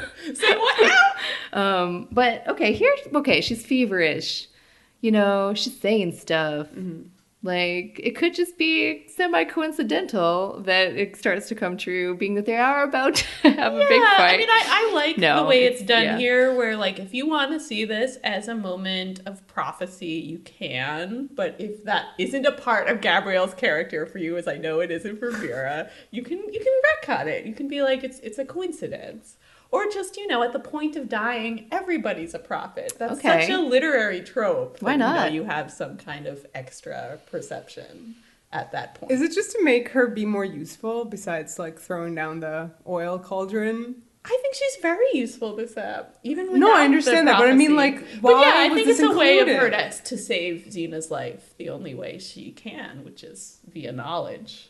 I don't think Vera's we needed shaking it. her I head. really Vera's don't just think we like, needed it nah. whatsoever. Well, let's focus on how Xena is, like, stroking her forehead. Yeah, let's focus on Xena. Comfort alert. I want so much to be like you, Gabrielle says. And then Xena has these two perfect tears, Oh my God. just like on her bottom eyelids. They're just like little pearls hanging there. And she says, I want to be like you. And they fall. Yeah. It's maybe my favorite Xena moment. It's such an her I mean, I have a voice. million She has favorite this Xena like moments. husky voice that's happening right And there. I want to be like you. Yeah, that's it. That's It the voice. guts me, her delivery there, These- because this is absurd. That's the show. These two lines, Yeah. like, that's it. That's the show. Yeah. They're beautiful. It's so beautiful. I don't know what else there really is to say about it. It's just so, like, meaningful, these two lines with these two women that, like, have met each other and influence each other so much. Does she say stuff like this in The Abyss? Like, does Xena reciprocate some kind of line of dialogue?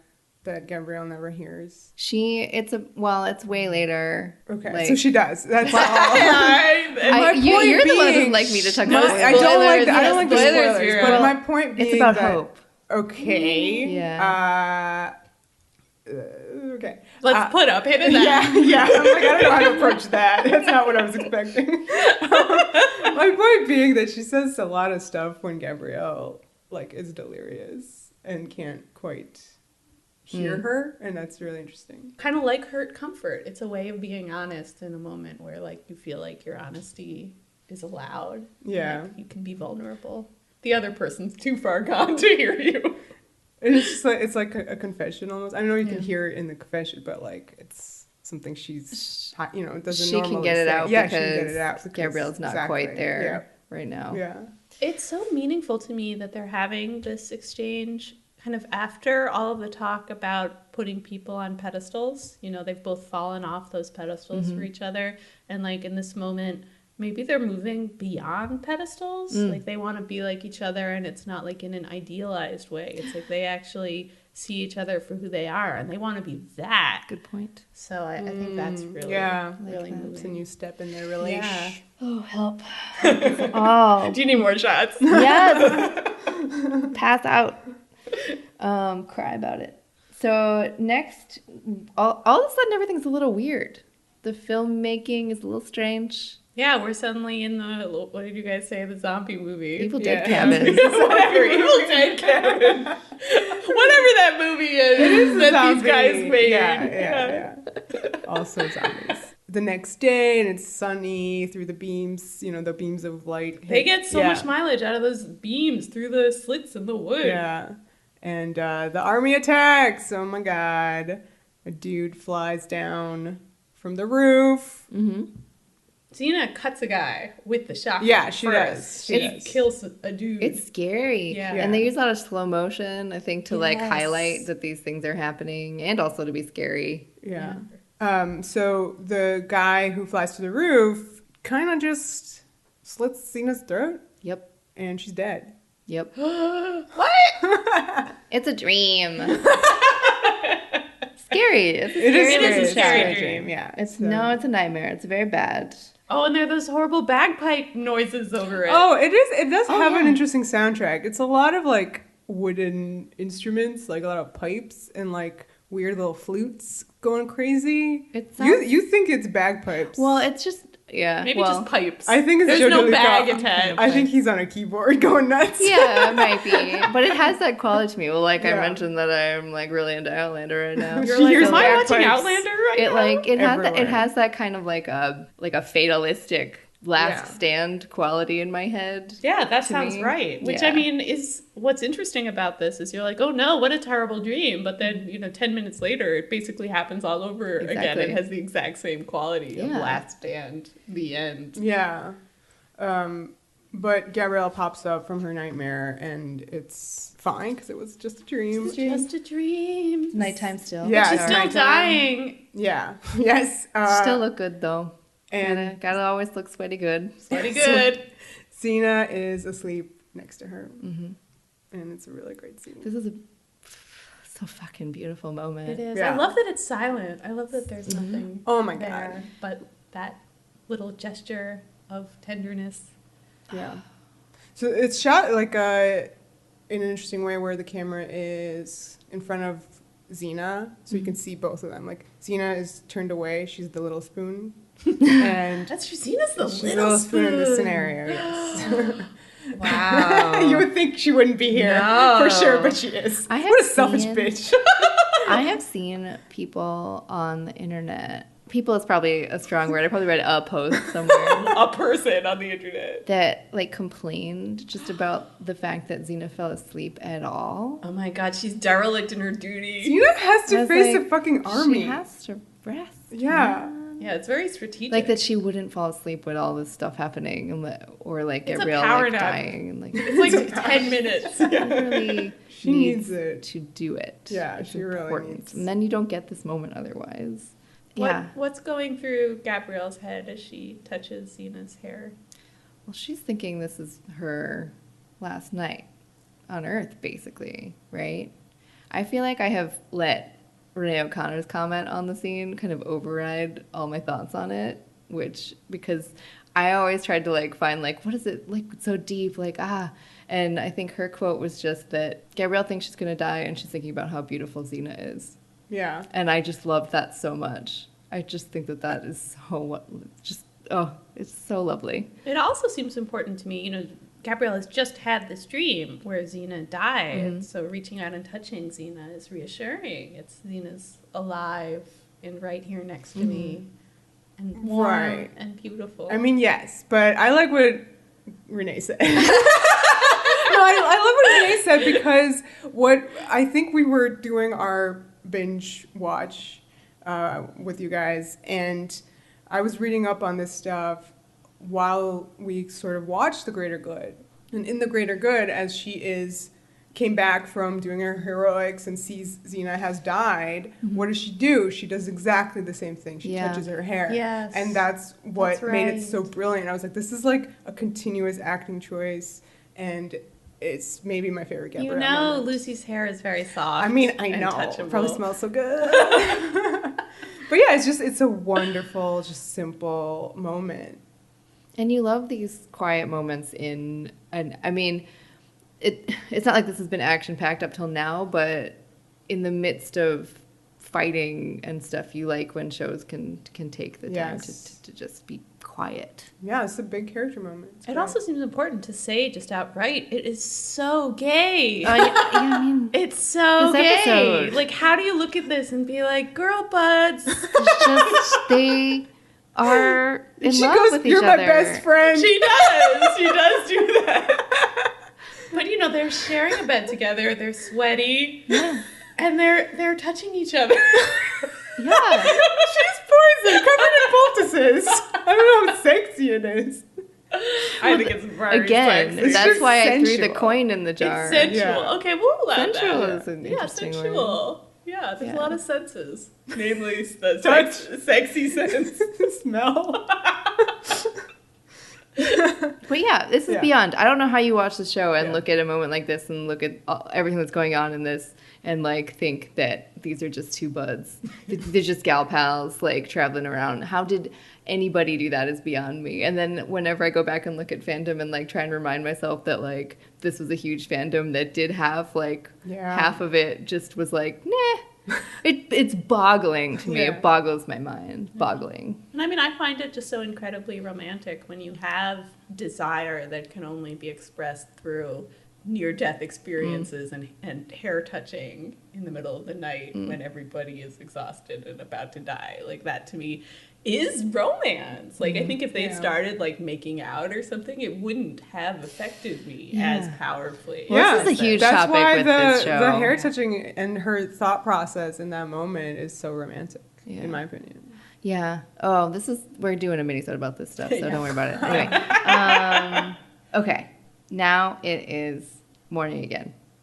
Right? And Xena has changed her mind again for like the fourth time. Yeah. It's almost morning. Yeah. I think. I think so. It's maybe like dawn is about to Oh, no. break. Why do we like to know what time it is? At I all? know, it's our favorite thing in podcasts, though. What time of day is it? Well, think here it's it's important because it's a bubble episode, and that's the only way you have of knowing when the Persians are going to attack. Because certainly in Gabrielle's maybe prophetic dream, it's daytime. Yeah. Right. So we're fearing the daylight. Exactly. Well, Xena wants to fuck off again. Poor Xena. She's like pacing frantically. Yeah. It's rare to see this kind of energy in Xena. It does take me back to the dead. You know, we're used to her being so contained and careful, and here she's just like doing the fidgeting. It's just interesting that she changes her mind like 3 times. When does Xena ever change her mind about anything? The only time I could really think of a version of this is the Furies, where, you know, she doesn't want to kill Cyrene, kind of oscillates back and forth a bit. But there's so many extenuating circumstances there. Yeah. I mean, I think when someone Xena loves is involved, she's much less able to make these snap decisions. It's her kryptonite for sure. She's looking for her way out. Gabrielle is like 100%. It is too late for me. And Xena says, there are always choices. I'm done paying for my past mistakes. My responsibility now is you. She's willing to throw away the last 3 years. It's a repeat of that conversation in the debt. Except now it's for Gabrielle. Oh, so that I hope Gabs feels special now. Even more so than in the bittersweet when she said, "You're the debt." Ooh. Poor Loud Ma. Oh my god. No love for Loud Ma. So it's true, yeah, you're right, bringing that up. Like, she has had a moment recently where she's like, yeah, I'm going to throw this away. And, like, so here we are again. I'm done paying for my past mistakes. So, like, what does that mean in this situation for her to say something like that? I see it as similar to the choice she made in The Price, where she was willing to revert back to the person she was before in order to save lives. Mm-hmm. Here, it's a much more personal choice. She's choosing to save Gabrielle's life. But yeah, I feel like it's her saying, like, I can't do this thing anymore. I'm going to give it up. I mean, in some ways, there is something, I mean, not selfish, but, you know, she was pursuing redemption to make herself feel better about all the things she'd done. Yeah, selfish is a weird, like, word, but, like, it is an interesting thing, I think, to pin and keep in mind when we get to, like, season 4 or beyond, and then when like a multiplicity of like religions start getting piled on well, whenever you have a situation where it's like, why should I do the right thing? And it's because, you know, oh, you'll be forgiven and then you'll feel good about yourself. Right. Like, is that selfish? Is it selfish to want to do a good thing only because someone's going to give you a present for it? Right. Yeah. Like, so, and then what is the decision making then that you're making? Like, what does it mean? So in a way, this is a sacrifice for Xena. Xena's like, I'm going to continue to feel like a shitty person, but you'll be alive. Right. And that's enough for me. But Gabrielle is not having it. And one of the sweetest things in this scene, I feel like, is the way she delivers the line about like accepting this outcome of their travels. Yes. Yeah. You know, I love this line. She's basically like, you know, stop arguing with me. Like, I have accepted that I'm going to die. Like, why can't you? And a long time ago, I accepted the consequences of our life together, that it might one day come to this. It has. And she's not afraid. When do you think she came to this conclusion? I was trying to point to a specific moment in an episode of the show. Do you think it's like only when she was confronted with it in The Greater Good? Maybe. Is there a doctor? Well, in Greater with Good, herself. it was Xena. So, well, I like, know, does she count like, Xena in this? I don't know. Like, here she sort of because sounds it would like be she's talking about season herself. 1, for sure. She's certainly talking about herself, her own death. I would say any time in season 1, the first time she was, like, in danger of being Which killed. does happen every episode.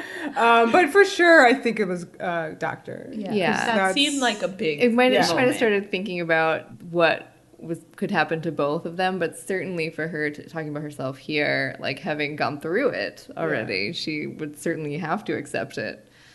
Yeah. I love that no, she says, it's so good, you guys, help me. I love that she says our life together. The collective pronoun there, our. Because they're best friends. Yeah. And family. Yeah. Not like even my life with you, but our life. Yeah. That's a married thing. Yeah. Xena says, you always said that I was the brave one. Look at you now. Nope. She's Shut your mouth, Xena. What she means by that is, I'm the little spoon now. Yes! Oh my god! And you ride the horse. There's so much role reversal. Okay, here's some biggies. Here's a couple biggies. Because now they're basically, the two of them are like, well, we are in the biggest pickle. I'm going to die and you're going to fight 300 dudes by yourself. So basically in this moment, they're like, there's no way out of this. We're both going to die. Xena says, if this is to be our destiny, let's see it out together. Even in death, Gabrielle, I will never leave you. Pin that one. And then also... let's talk about tragic romances a little bit. Yes. Because, like, I feel like there is this huge appeal. It's kind of a big genre of romance, right? That if you're Romeo and Juliet, like that kind of thing. Bonnie and Clyde. Yeah, Bonnie you have Thelma and Louise. Thelma and Louise. This is they're Thelma and Louising a big one here. Yeah, absolutely. And then you jump, I jump. Absolutely. This is their you jump, I jump moment. But, like, hey, what's the end of that one? They don't both jump. No, well, you'll... Anyway. Titanic spoilers. Oh, no. Pin it. Anyway, if that happened, like, I would be totally fine with it here in this scenario. There are other moments in this show where I'm, like, fine with it in this scenario. But it has to be, like, circumstantial. The circumstances have to be right for something like a big tragic romance to work. Otherwise, I feel like I'm not, like, 100% about the idea that I think stems from these lines in a way where you can latch on to, like, this is our destiny, we're going to do everything together. The idea that, like, they have to die together is, like, not, I don't know. I don't really like that necessarily as a thing in general. I think the circumstances have to be correct. Growing up, like, it was something that appealed to me as kind of a teenager because it just seemed so beyond. I was like, wow, that's real romance when you die in each other's arms. But to me, I don't know, like, maybe being a little older and having more life experience, the idea of going on, like, to me is so romantic, and like having the memory of someone like that, to me, is so beautiful. That this idea that you have to die just because there's something arbitrary about it that actually and unfair. It's really simple, like, it's easy. Yeah. But, and again, like, I think that, like, when you have something presented here, like, say, like, Gabrielle did die from this poison and Xena couldn't beat all these dudes, then it's like, it's like, oh, yeah, it worked. Like, maybe another season later on kind of ends this way, and now fine, too. But it just has to be right. It has to be, like, I definitely sense some hesitancy from Gabrielle here. I mean, not really here where they hold hands, but later when they reiterate we'll get there in a second. Yeah, we'll get there in a second. Yeah, but I don't think Gabrielle is on board with this idea of Xena fatalistically kind of embracing the idea that she's going to be killed in this fight with the Persians. No. There's a huge difference between this and what you just said about next season. Yeah, but I mean, Massive. you have to. It's very different. It's like a pin. I'm just saying that, like, in order to, like, convince me that it's, like, the right thing to do, you have to write your story in such a way that I'm convinced. So, like, I feel like I would be, like, convinced here if it ended a different way. I'm, like, convinced a little later, like, in other things. I'm, like, convinced watching Thelma and Louise that they should drive off a cliff. Like, you know, it has to be right. Otherwise, it's like, I don't find it, like, super romantic in a way that I've seen it talked about in this fandom and elsewhere, if that makes sense. It does make sense. This is like a pin convo. Yeah, this is a big convo. I don't, need it to happen. Can we talk about the hands, please? Hand holding. So, yes, describe. Well, it's, maybe the most romantic hand holding in the show.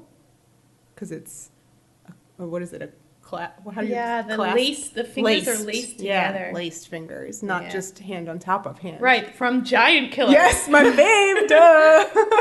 It's harder to do. Such an important episode, harder guys. to do. It's not necessarily comfortable. But it's more intimate. It's the closest, it's intimate. yeah. Because there you're really palm to palm, yeah. Mm-hmm. So that's, I find this incredibly romantic. And you're really mad that there's a dissolve that happens right on top of this beautiful image that you don't get to live in it for longer than a second. I mean, it's nice, but it is. It's particularly annoying for bidding purposes. I was going to say the same thing. I used it in mine, and it was hard to get it in there. You need to like slow it down really, really a lot. I had to use like 2-second flashes. And of course, fading to daylight, it's a beautiful image, but here, of course, daylight means the attack of the army, so it's an ominous shot, actually. Now, Liv, you always make really audible noises at this next scene. Yeah, I do. Be careful, Argo. Yes, I've got it this time. Her. Xena lets Argo go, which really shows you how dire the circumstances are right now. That she can't save herself. She can't save Gabrielle. The only person she can save is Argo, which is actually a really beautiful idea that Xena, in a way, still gets to do this thing that she's wanted to do all along, which is save someone, save a life. Oh. So she saves Argo. And Argo does not want to go. No. She expresses that very clearly. Yeah, she gets this amazing shot of it. Like, she rears, and it's like it's like a magical. She looks like a unicorn, There's this weird line to her about, like, don't stop these stallions. I think that's very not funny. Yeah, she Argo? Yes. Let Argo have a vibrant sex life if Argo wants to. What's happening? Anyway, back into the little hobbit house. Xena is pulling that bubbling cauldron around again. I love her witch's brew. It like has such a bubbling noise too. Yeah, it is just straight up a witch's brew. They did a good job with the oil because it does Yeah. look very like viscous. Yes. You can really feel that texture of it. I'm gonna talk about this plant a little bit. Okay. We're gonna talk about this Okay. in a second. Do First, it. Xena thinks Gabrielle's dead. Oh yeah, that's bad. She like waves her hand around in front of her face. Oh no. Gabrielle says, "I seem to have moved beyond the pain," and my note for that is, "That seems bad." Yeah, never move beyond the pain. And she does, there's something, I don't know, like she fixed her hair in such a way that it almost she looks like a doll. But they have aesthetically decided to leave a blood spot on her lip, Yeah. Yes. which is a good choice. It was a good choice. I mean, maybe jury's out, but I always think like makeup to make people look dead is just a good look. It is. It's good. It's weird, guys. Problematic that Guys. it feels this Problematic. way. It is bad. But it is No, good. it's weird because I was like, oh, I love her lipstick, Gabrielle's, that is. You know, so much more than I love Xena's. I hate that And I'm like, that black 90s lipstick. Yes, but like Gabrielle is made up to look dead. And she looks real She nice. has this very like rosy pink Yes, lip. It's nice. It's soft. It's pretty. You can't very make natural. it's that thing where like you can't make your leads look bad, even if they're in Yeah. these situations. It's like how like in the movie Outbreak, Renee Russo always looks really beautiful Even when though she she has has the Mataba Mataba virus, but like everyone else is like exploding. And she looks just like so good. Ladies aren't allowed to It's just explode sweaty. even Yeah. if they have Ebola. It's just like just a little sweaty. Just Whoa. look nice. Ladies don't sweat, they glow. Yeah. Yes, yes. So Gabrielle's definitely glowing, but maybe in a muted, almost dead kind of a way. Yeah. She doesn't want Xena's poultice that she's been trying to give her over and over again, and like is keeping on with the like, I'm slowing you down. Stop doing all this stuff. Now this was sad. I felt like Xena needs to be doing the caregiving, nurturing. Let her do that, Gabrielle. Like Xena needs it at this point. She carries her up to the second level of this barn thing. Which was impressive. Yeah. That looked hard to do, to carry Yeah. her up. And probably very painful for Gabrielle to be carried. But she moved beyond the pain. That's true. At least she's moved beyond the pain. And I love her little line once they get up to the hayloft where she says, "Now I have a better view." Oh, Yeah. really Still making sweet. she's making all the jokes. Bedside humor. It's funny I keep calling it bedside humor because like she's in the bed. Yeah. Bed humor. Xena instructs her with one thing she needs from her, which is to dump the cauldron oil onto the dudes when Okay. she says so. Okay.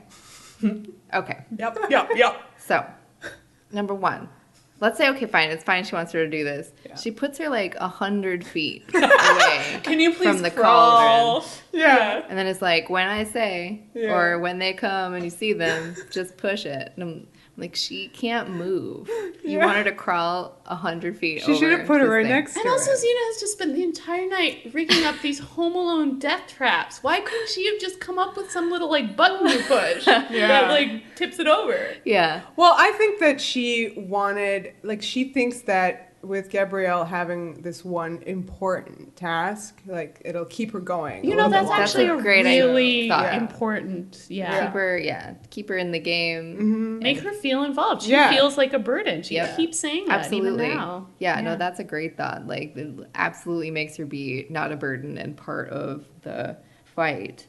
But then also, part of Xena's statement is like, well, if they're coming up the ladder, that means they got past me. If they got past me, I'm dead. So, like, you have to do this oil thing, which means, like, some of them are going to get burned, but then the rest of them are going to still come up and be horrible and kill her and be, like, oil burned as well while they're doing it. I'm, like, Yeah. slightly like, what's happening? But also, I just don't know exactly understand if it's meant to, like, kill them or just, like, slow them down, Well, we right? had the question. Because Yeah. it's a really intense thing to have Gabrielle do, especially coming out of a bunch of Episodes where she circumstances. killed people. Yeah.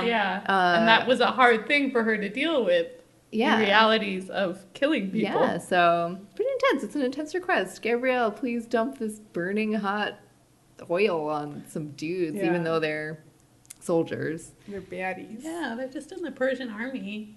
invading Greece. We haven't talked about Xena's line to Gabs after Gabs says, I'm a burden. Xena says, you're my source, Gabrielle. When I reach inside myself and do things I'm not capable of, it's because of you. Don't you know that? Good line. Ooh. Lots of good ones this ep. Yeah. That just feels like, I mean, that's their relationship there. That is what Gabrielle is to Xena. Like, it's amazing that Gabrielle has transformed herself into this comrade in arms who can help Xena in battle. But Xena is reminding Gabrielle that, like, what she does for Xena is beyond being that. Like, even if Gabrielle can't fight, she is still fighting with Xena in this spiritual way. Gabrielle then warns her about the guy from the roof that's going to kill her with a double-edged sword. So keep him peeled for that guy, Xena. And you cut to a really close shot of both of them now. Like, it's just faces. Faces fill the frame, so you get a really good angle on both of their... The makeup? The makeup! Yeah! You can look at everybody's eyeliner. I said the scene was about eyelashes. Yeah. Because they're good. Yeah. And Gabrielle finally apologizes for China, Yeah. which hadn't really been covered in Bittersweet. Rightfully so. Like, I mean, it is covered, but not from Gabrielle's, like, Perspective. angle. Yeah. I mean, when you come out of that episode, you react to Xena killing Ming Tian and not telling Gabrielle about it. But for most of the episode, what was so agonizing was the fact that Gabrielle had made this choice that seemed like it was going to lead to Xena being executed. So that was a huge betrayal. And I mean, Gabrielle said it was and beat herself up forever about it. But yeah, I do think it's important that finally this one more wrong from the rift is being addressed. And in a way where you're like, you're going to be a petty little bitch if you're still mad about this after seeing Gabrielle dying in this episode. Yeah, and Xena, rightfully so, is just like, that doesn't matter to me anymore. Yeah, I mean, there's nothing like this kind of scenario with this threat of death on them, like, to bring that out, like... Ugh. Yeah, and seeing Gabrielle again being this selfless deathbed saint, you forgive her for every mistake if you haven't already. I feel like this was an important image to show to the fandom. If there were any lingering resentments from the rift, you see this and you're just like, I love this character. This episode is reminding me why this character is my fave. Yeah, this is like classic Gabs. They have a very nice goodbye hug. Yeah. This is the "you're my best friend," my favorite. Best friend. That's a definite, like, that. Here's a bunch of words like family, real close, best friend, so close. all the things. If you combine family and best friend, that's your partner there. Yeah. You know, all the words minus that. Oh. And then Xena says, until the other side will be together. And an exchange of I love yous, of course. Oh gosh, yes. Don't How forget. could I skip that? Yes. And Xena initiates the exchange of I love yous, which is the very first time we've ever seen her do that. Previously, we've heard her say it in response to Gabrielle, and mostly in really horrible circumstances. And this is a horrible one, too. Yeah. But here, Xena says it, which is a huge step forward for her character to be the one to offer that vulnerability and that declaration. But is it because she thinks they're both going to die? Yeah, for sure it is. Otherwise, she would never have done that. Yeah. But, you know, it's like a gateway. Yeah. It's easier here, and then the next time, it'll be even easier. Yeah. So yeah, you were saying about Yes, I was saying until the other side will be together, Xena says. And here, Gabrielle It's a line from Lost. says until... It's from Lost? No! What? See you on the other side, brother. Yeah. That one? Yeah. I see.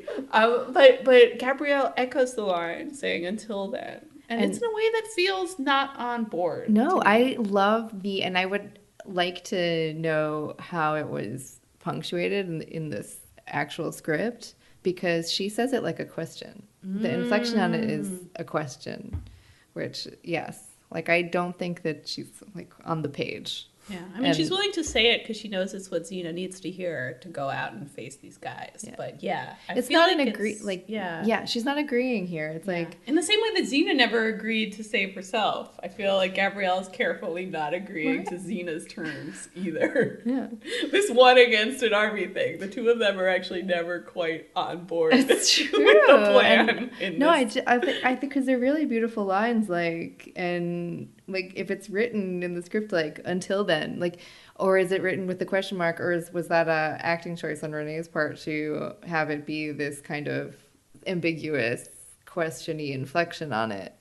I love it. Yeah. I don't have an answer, but I love it. I would love if it were Renee, but in a way it feels so integral to the entire way you read this episode that, I hope a director and writer had something of to do with it. Of course. Or a conversation. Yeah, definitely a conversation. Yeah. All right. The big fight. The big fight. This is one of the best in the whole show. It is. It's definitely one of the longest. It's an entire act of TV. It really hurt everyone. Yeah. Literally a lot.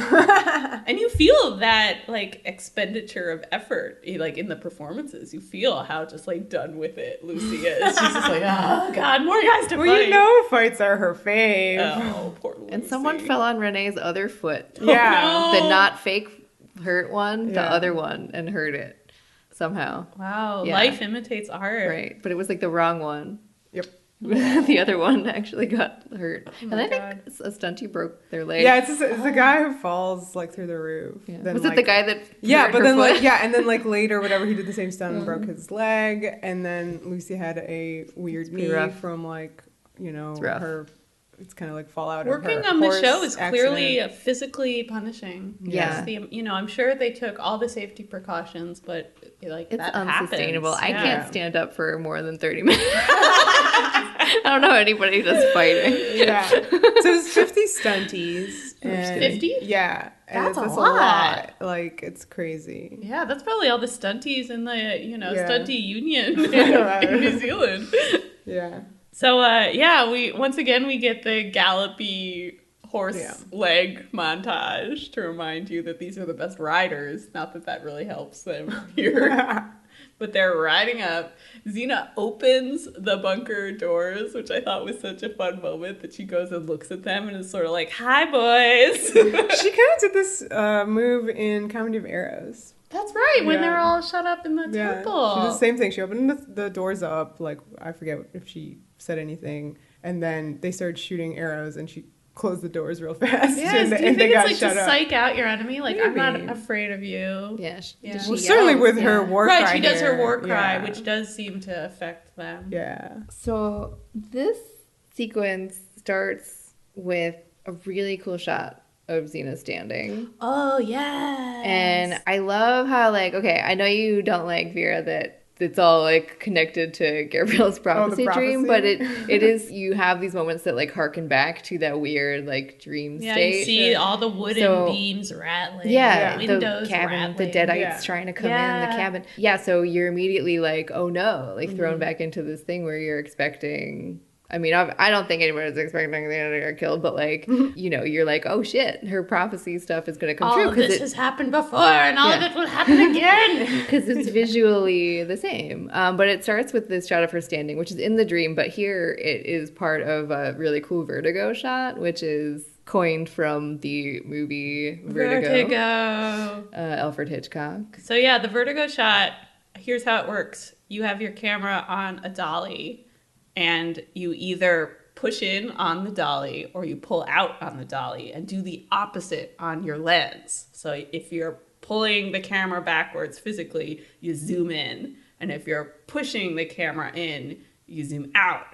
And it makes the background shift in relation to the viewer, but the figure stays exactly in the same place. So it's a really destabilizing shot. Yeah. So for me, it harkens back to the nightmare state, but also it, I think, makes Xena become this magnificent, defiant figure who looks really scary.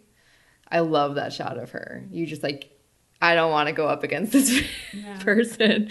She just looks really strong and really powerful in the shot, which is not normally what the shot is used for. It's technically meant to be like this weird. Like, oh no, the shark is attacking in Jaws. That's one of the most famous ones. Yeah, on the like beach. something bad is rushing in on you. But yeah, I think Lucy is such a powerful physical presence that you get that sense that something's rushing in at her, but she's just like, so what? Or it's like, here comes the army, but Yeah. like, look at me, like I'm ready for you bitches. I'm gonna kill all y'all. Jimmy Stewart got nothing on No. Lucy Lawless. Absolutely not. So yeah, they battering ram their way through the doors, and we get to the big fight. It starts with Xena doing her spit and fire at people, and I saw commentary online that suggested this was one of the first CGI fireballs. Boo! It doesn't have that drippy Doesn't have the drippy realism. spit. Yeah. No. Oh well.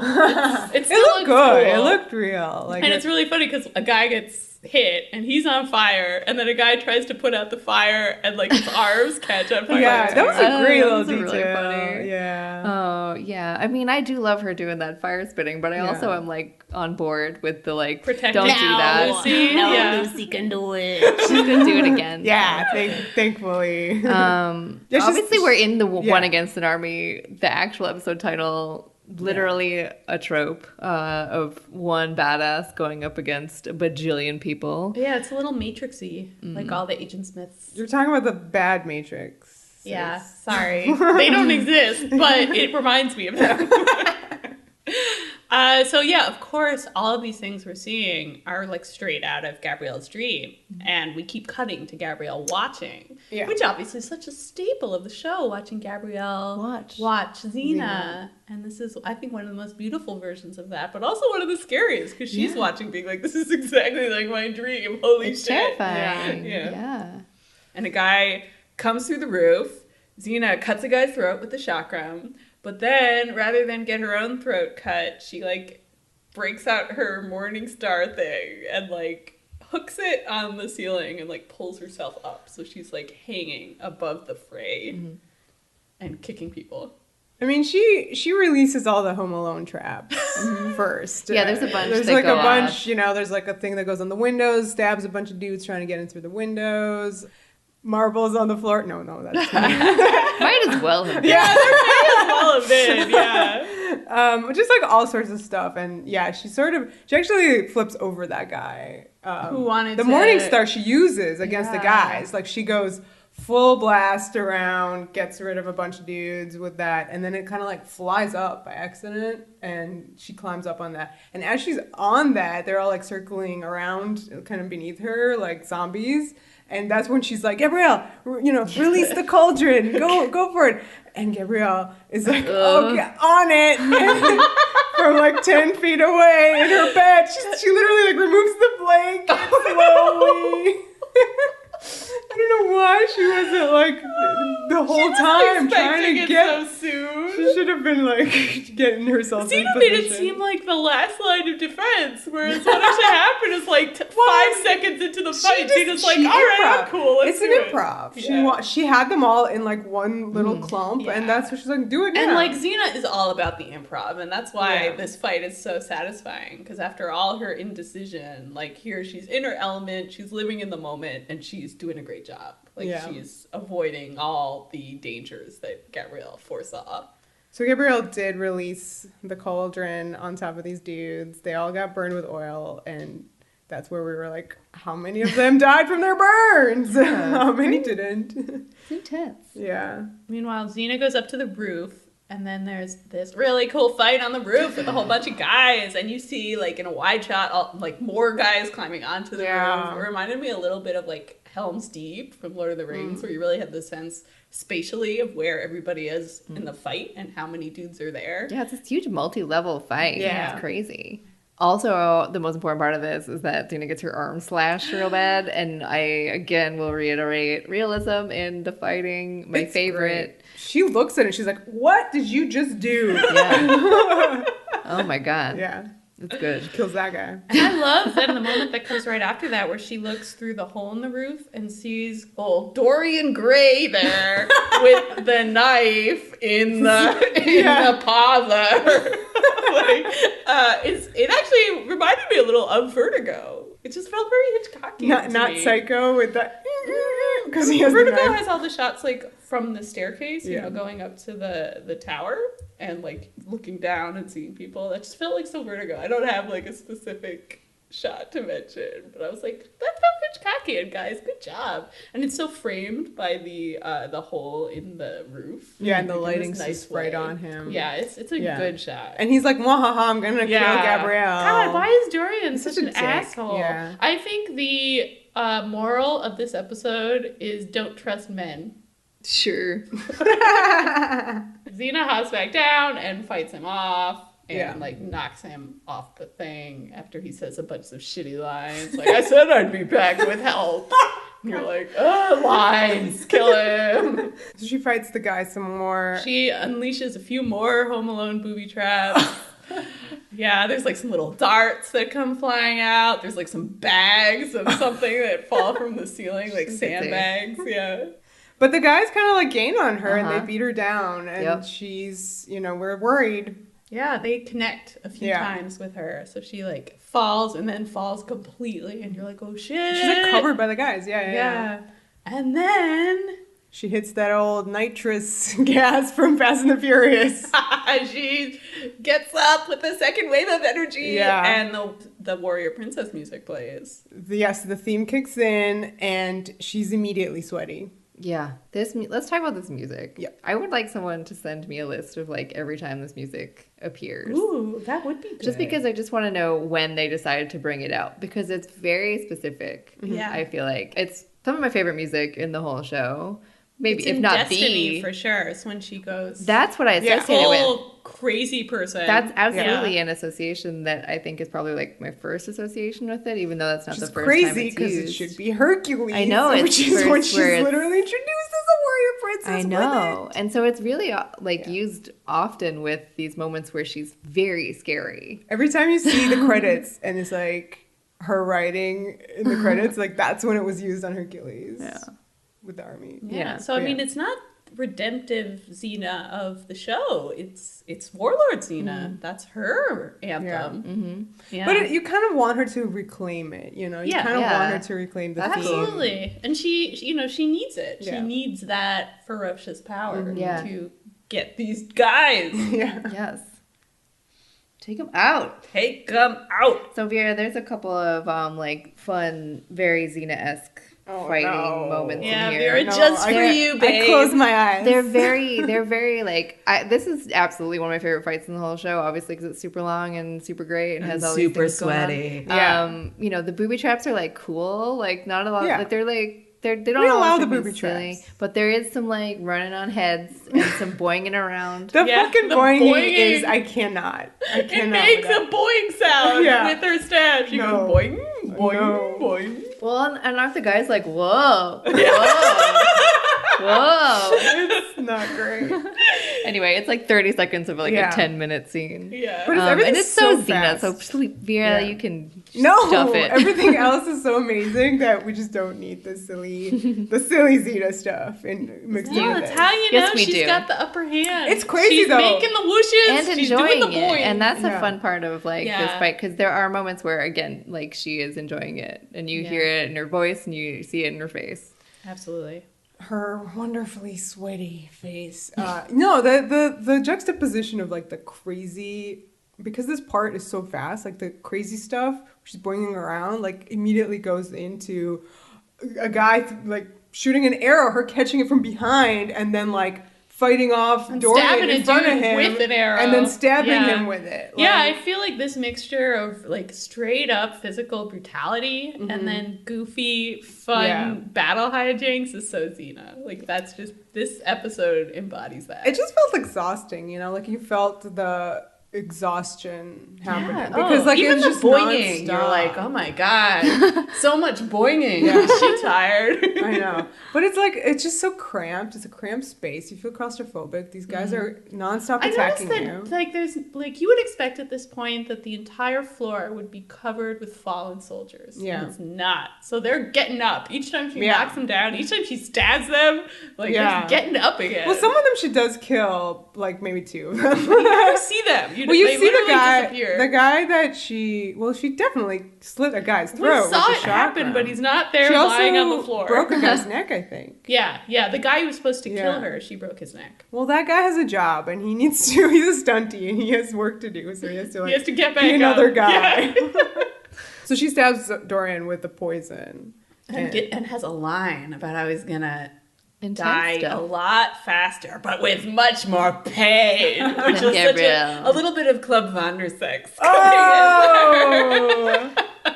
Yeah. Yeah, she also like strokes him with the feathery and yes. the butt of the That's arrow. true, you're The butt right. of the arrow, yes.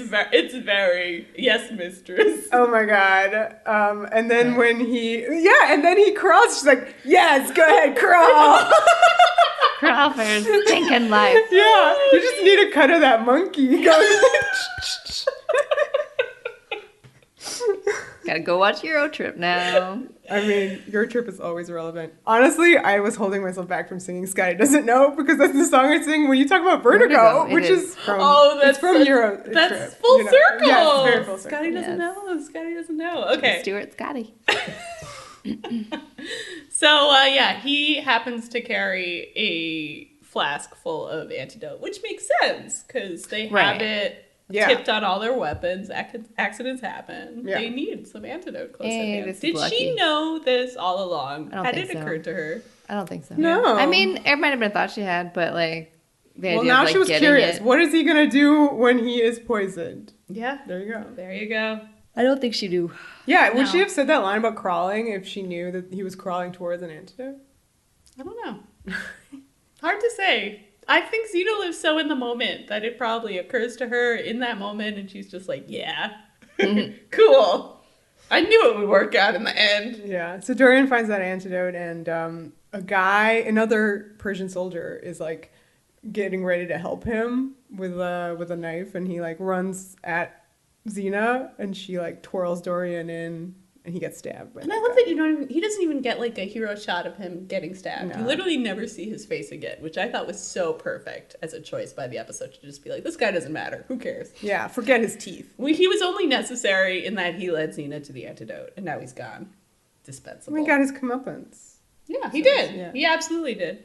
The lighting is really, really pretty in these final moments. So these spots of light almost on Xena. It's like very dark, but then just like little bits of light on her face. We didn't mention the amazing shot of her eyes when she like peeks through the. Before the fight. Yeah, through the yeah. wood. That's almost like some TJ Scott realness Yeah. where he would just do the eye light. Yeah, Yeah. really beautiful. Yeah, this actually reminds me a little bit of that noirish light. These like funny. Slat. Yeah, the slats. Yeah. Like, yeah, you can really see these. I don't like, know. I don't know if you call that noir because it was from like the outside, and Yeah. so. But it was literally her eyes just like through some slats. Oh, I I was mean, talking about I'm the just in beams. favor of any lighting situation that highlights Lucy's eyes Yeah, in a 'cause really they're so blue. intense way. Yeah. And both these moments do. Her at the end here, where she has her big fuck off line, which Yeah. is great. Yep. Go home. There are thousands more like me. Wow. Yeah, and these guys, the guys she's talking to, they are all like wounded. They're all kind of like tired and like, oh my god, like we probably should go. We left the oven on back in Persia. So Xena jumps right up to Gabrielle on the second floor, and there's this tiny like last gasp of Persians that attack. And Yeah, this- I was so mad about that. I was like, did they not hear the Yeah. like, epic exchange that just happened? Did they not see all their buddies running away? Yeah. Maybe they thought they could be the two dudes who got Xena. Yeah. Yeah, The hero. literally get the jump on her, but no. Yeah. Of course, she takes them out. I I love really- that she like wakes Gabrielle up by like fingering her mouth. Oh my god, Olivia. Okay. Yeah. Yeah, because they're best friends. Yeah. Yeah, she like that's how she's like, I will shake you awake via your lips. Was she checking to see if she was still breathing? Oh, Yeah, that's yeah. probably what that was. I like your way.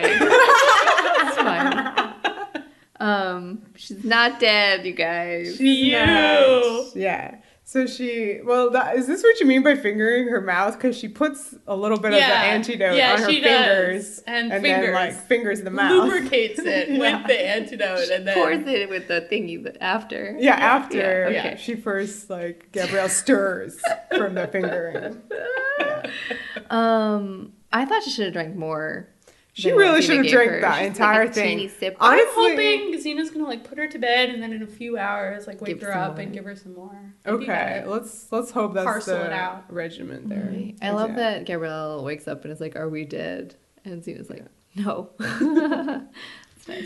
Yeah. Sweet. Yes. Xena just collapses down. I love Flops that. right next to I her. love that she's exhausted. Oh. And you can hear it in her voice, and she's just like, ugh, just tired. They're like right next to each other again, sleeping. And Gabrielle's, she's like, "You're hurt."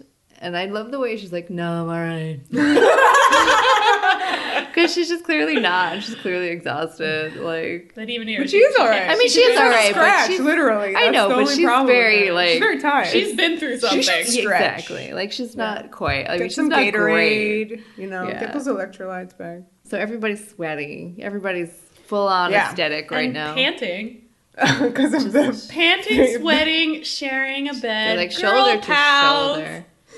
And then, good thing they had the antidote serum because everything's fine now. That Everything's worked fine. out. Now they can just snuggle And- and have a few hours in this hayloft. Again with the boots through line to end the Yes, episode, the which started final with the boots, beat. which is such a great thing. I think how many times did they mention? 3? I think 3. Yeah, Like once you in the would- middle, once at the beginning. Yep. Yeah. So Gabrielle ends the episode by saying, "When we get to Thessaly, you still owe me a new pair of boots," which is it's just such a perfect ending to this episode. It's just such good writing. It's sweet. I mean, you don't have to harken back to any of the serious conversations. Like, all of that got said. It's done. Yeah. Yeah, it ends on a light note. Yeah. Yeah. And I like that it just ends. Like, we don't I need like another. that too, because scene. you as a viewer are tired from it. I Yeah. love that It's just kind of exhaustive, it yeah. knows when it's time to go. Yeah. Yeah. It's a very slow fade to black, which I think is nice. You have that real sense of, okay, slowly falling asleep. And everything's good. Their rift is kind of done here. Yeah, I mean, there's some lingering things. It was such a big deal that I like that it actually takes an entire season, really, to fully work Yeah, the kinks I think out. the rift as it is described in fandom, or I don't know who's like literally saying when it begins and ends, but when people like refer to it, they mean from such and such to bittersweet or here. But to me, I think it's always like a thing, right? When you say it's always a thing. Yeah, I mean, these If are... you say that Yeah. it began in the pilot, Right, then right. it's always a thing. Yeah, I mean, you can discreetly say, the characters are getting along here, whereas an episode ago they wanted to kill each other. It's very easy to chart it that way. But at the same time, yeah, those issues are still issues, and they're always going to be issues. And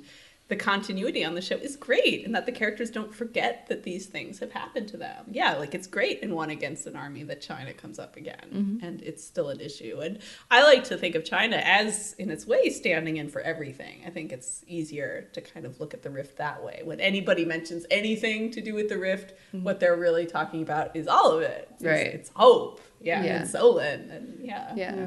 People do think that that she just goes like about China, and because it's after Bittersweet and after Maternal Instincts, that like why isn't she talking about maternal instincts or any of that stuff in They here? covered But it in the it's covered. Bittersweet. I Like, mean, it's it's covered. really I get. I covered. mean, it's like I get it. Like I get where people are like talking narratively, like, well, this is right after that. Why are we going all the way back to China? But like, this is like a dangling thread, and that stuff was covered. It is huge stuff. Yeah. The priorities it's of again, like it's such a big wrongs, topic. The priorities of wrongs are the children first, and all that stuff, and then China. And then, like get this that's a completely different. Yeah, I mean, if the show were on today, I think all of these things would get mentioned in an episode like One Against an Army. It of course is this slightly strangeness of having some serialization, but also some standalone. Right. So you kind of, like, the writers pick and choose what they want to remember in any given episode, and you kind of have to make your peace with that. But I mean, it was specifically because it wasn't like this part of China wasn't covered in Bittersweet. Yeah, So this it's was, here. like you say, a it's dangling thread. specifically- This needed attention, and I think this was the moment to cover it, because it really was a Gabrielle in the wrong and it's still moment. going to continue because it's a big deal. Yeah, and we haven't even fully plumbed what was going on there. Which is a fabulous thing for this show to be doing. Like we said at the time, like this could be like it. This stuff could like never come up again. Like and some somewhere people else. would probably be happy if it never did. But the show does keep bringing it back and bringing it back in new ways and discovering new things these characters have done wrong. So, I mean, I think that's really brave of it, that it it has confidence in the choices it's made. It never sweeps anything under the rug except for Taurus. Get under there. Yeah. Cool. Well, we did it. So good. It's the best. It's Number 2 on the list. Number 1 on mine, I guess. Depends on the day. Yeah, I don't know. I feel like I don't have a list. I don't have. That's what I'm saying. Lists are rough. I have my favorites, and they're all in a pile together, hanging out. Yeah. Maybe when we get to the end of the podcast, I'll have favorites because we'll have talked them through so thoroughly that I'll really have made up my mind. But right now, all I can really do is be like, "This is a really good one." Yeah. Yeah. Nothing wrong with this. This one is really good. Yeah. Very important. Is there anything else to say about this I episode? think we got it. I'm sure somebody will let us know. Yeah, let us know if we missed any of those looks, any of those touches. I'm sure we did. Alrighty then. Cool. Yeah. Follow us. Yeah, guys. So please check out our website, www.xenawarriorpodcast.com. So over there, you can find all the things that you need. You can listen to episodes. You can subscribe on Apple Podcasts or Stitcher, Google Play, whatever you like to listen to best, you can find it. You can find links to our Patreon, where we are doing lots of fun stuff. So if you want more Xena Warrior podcast, we would love to see you over there. That is www.patreon.com/Xena Warrior podcast. And then also we are on a bunch of social media and doing fun stuff, and come find us on those things: Twitter, Facebook, Tumblr. Oh my God, we're everywhere. Oh my God, it's so many things. Why are we on so many things? We should be on 300 things. Just Yeah. to Yes. get the number. So whatever your favorite is, we're surely there. The power. The passion. The podcast!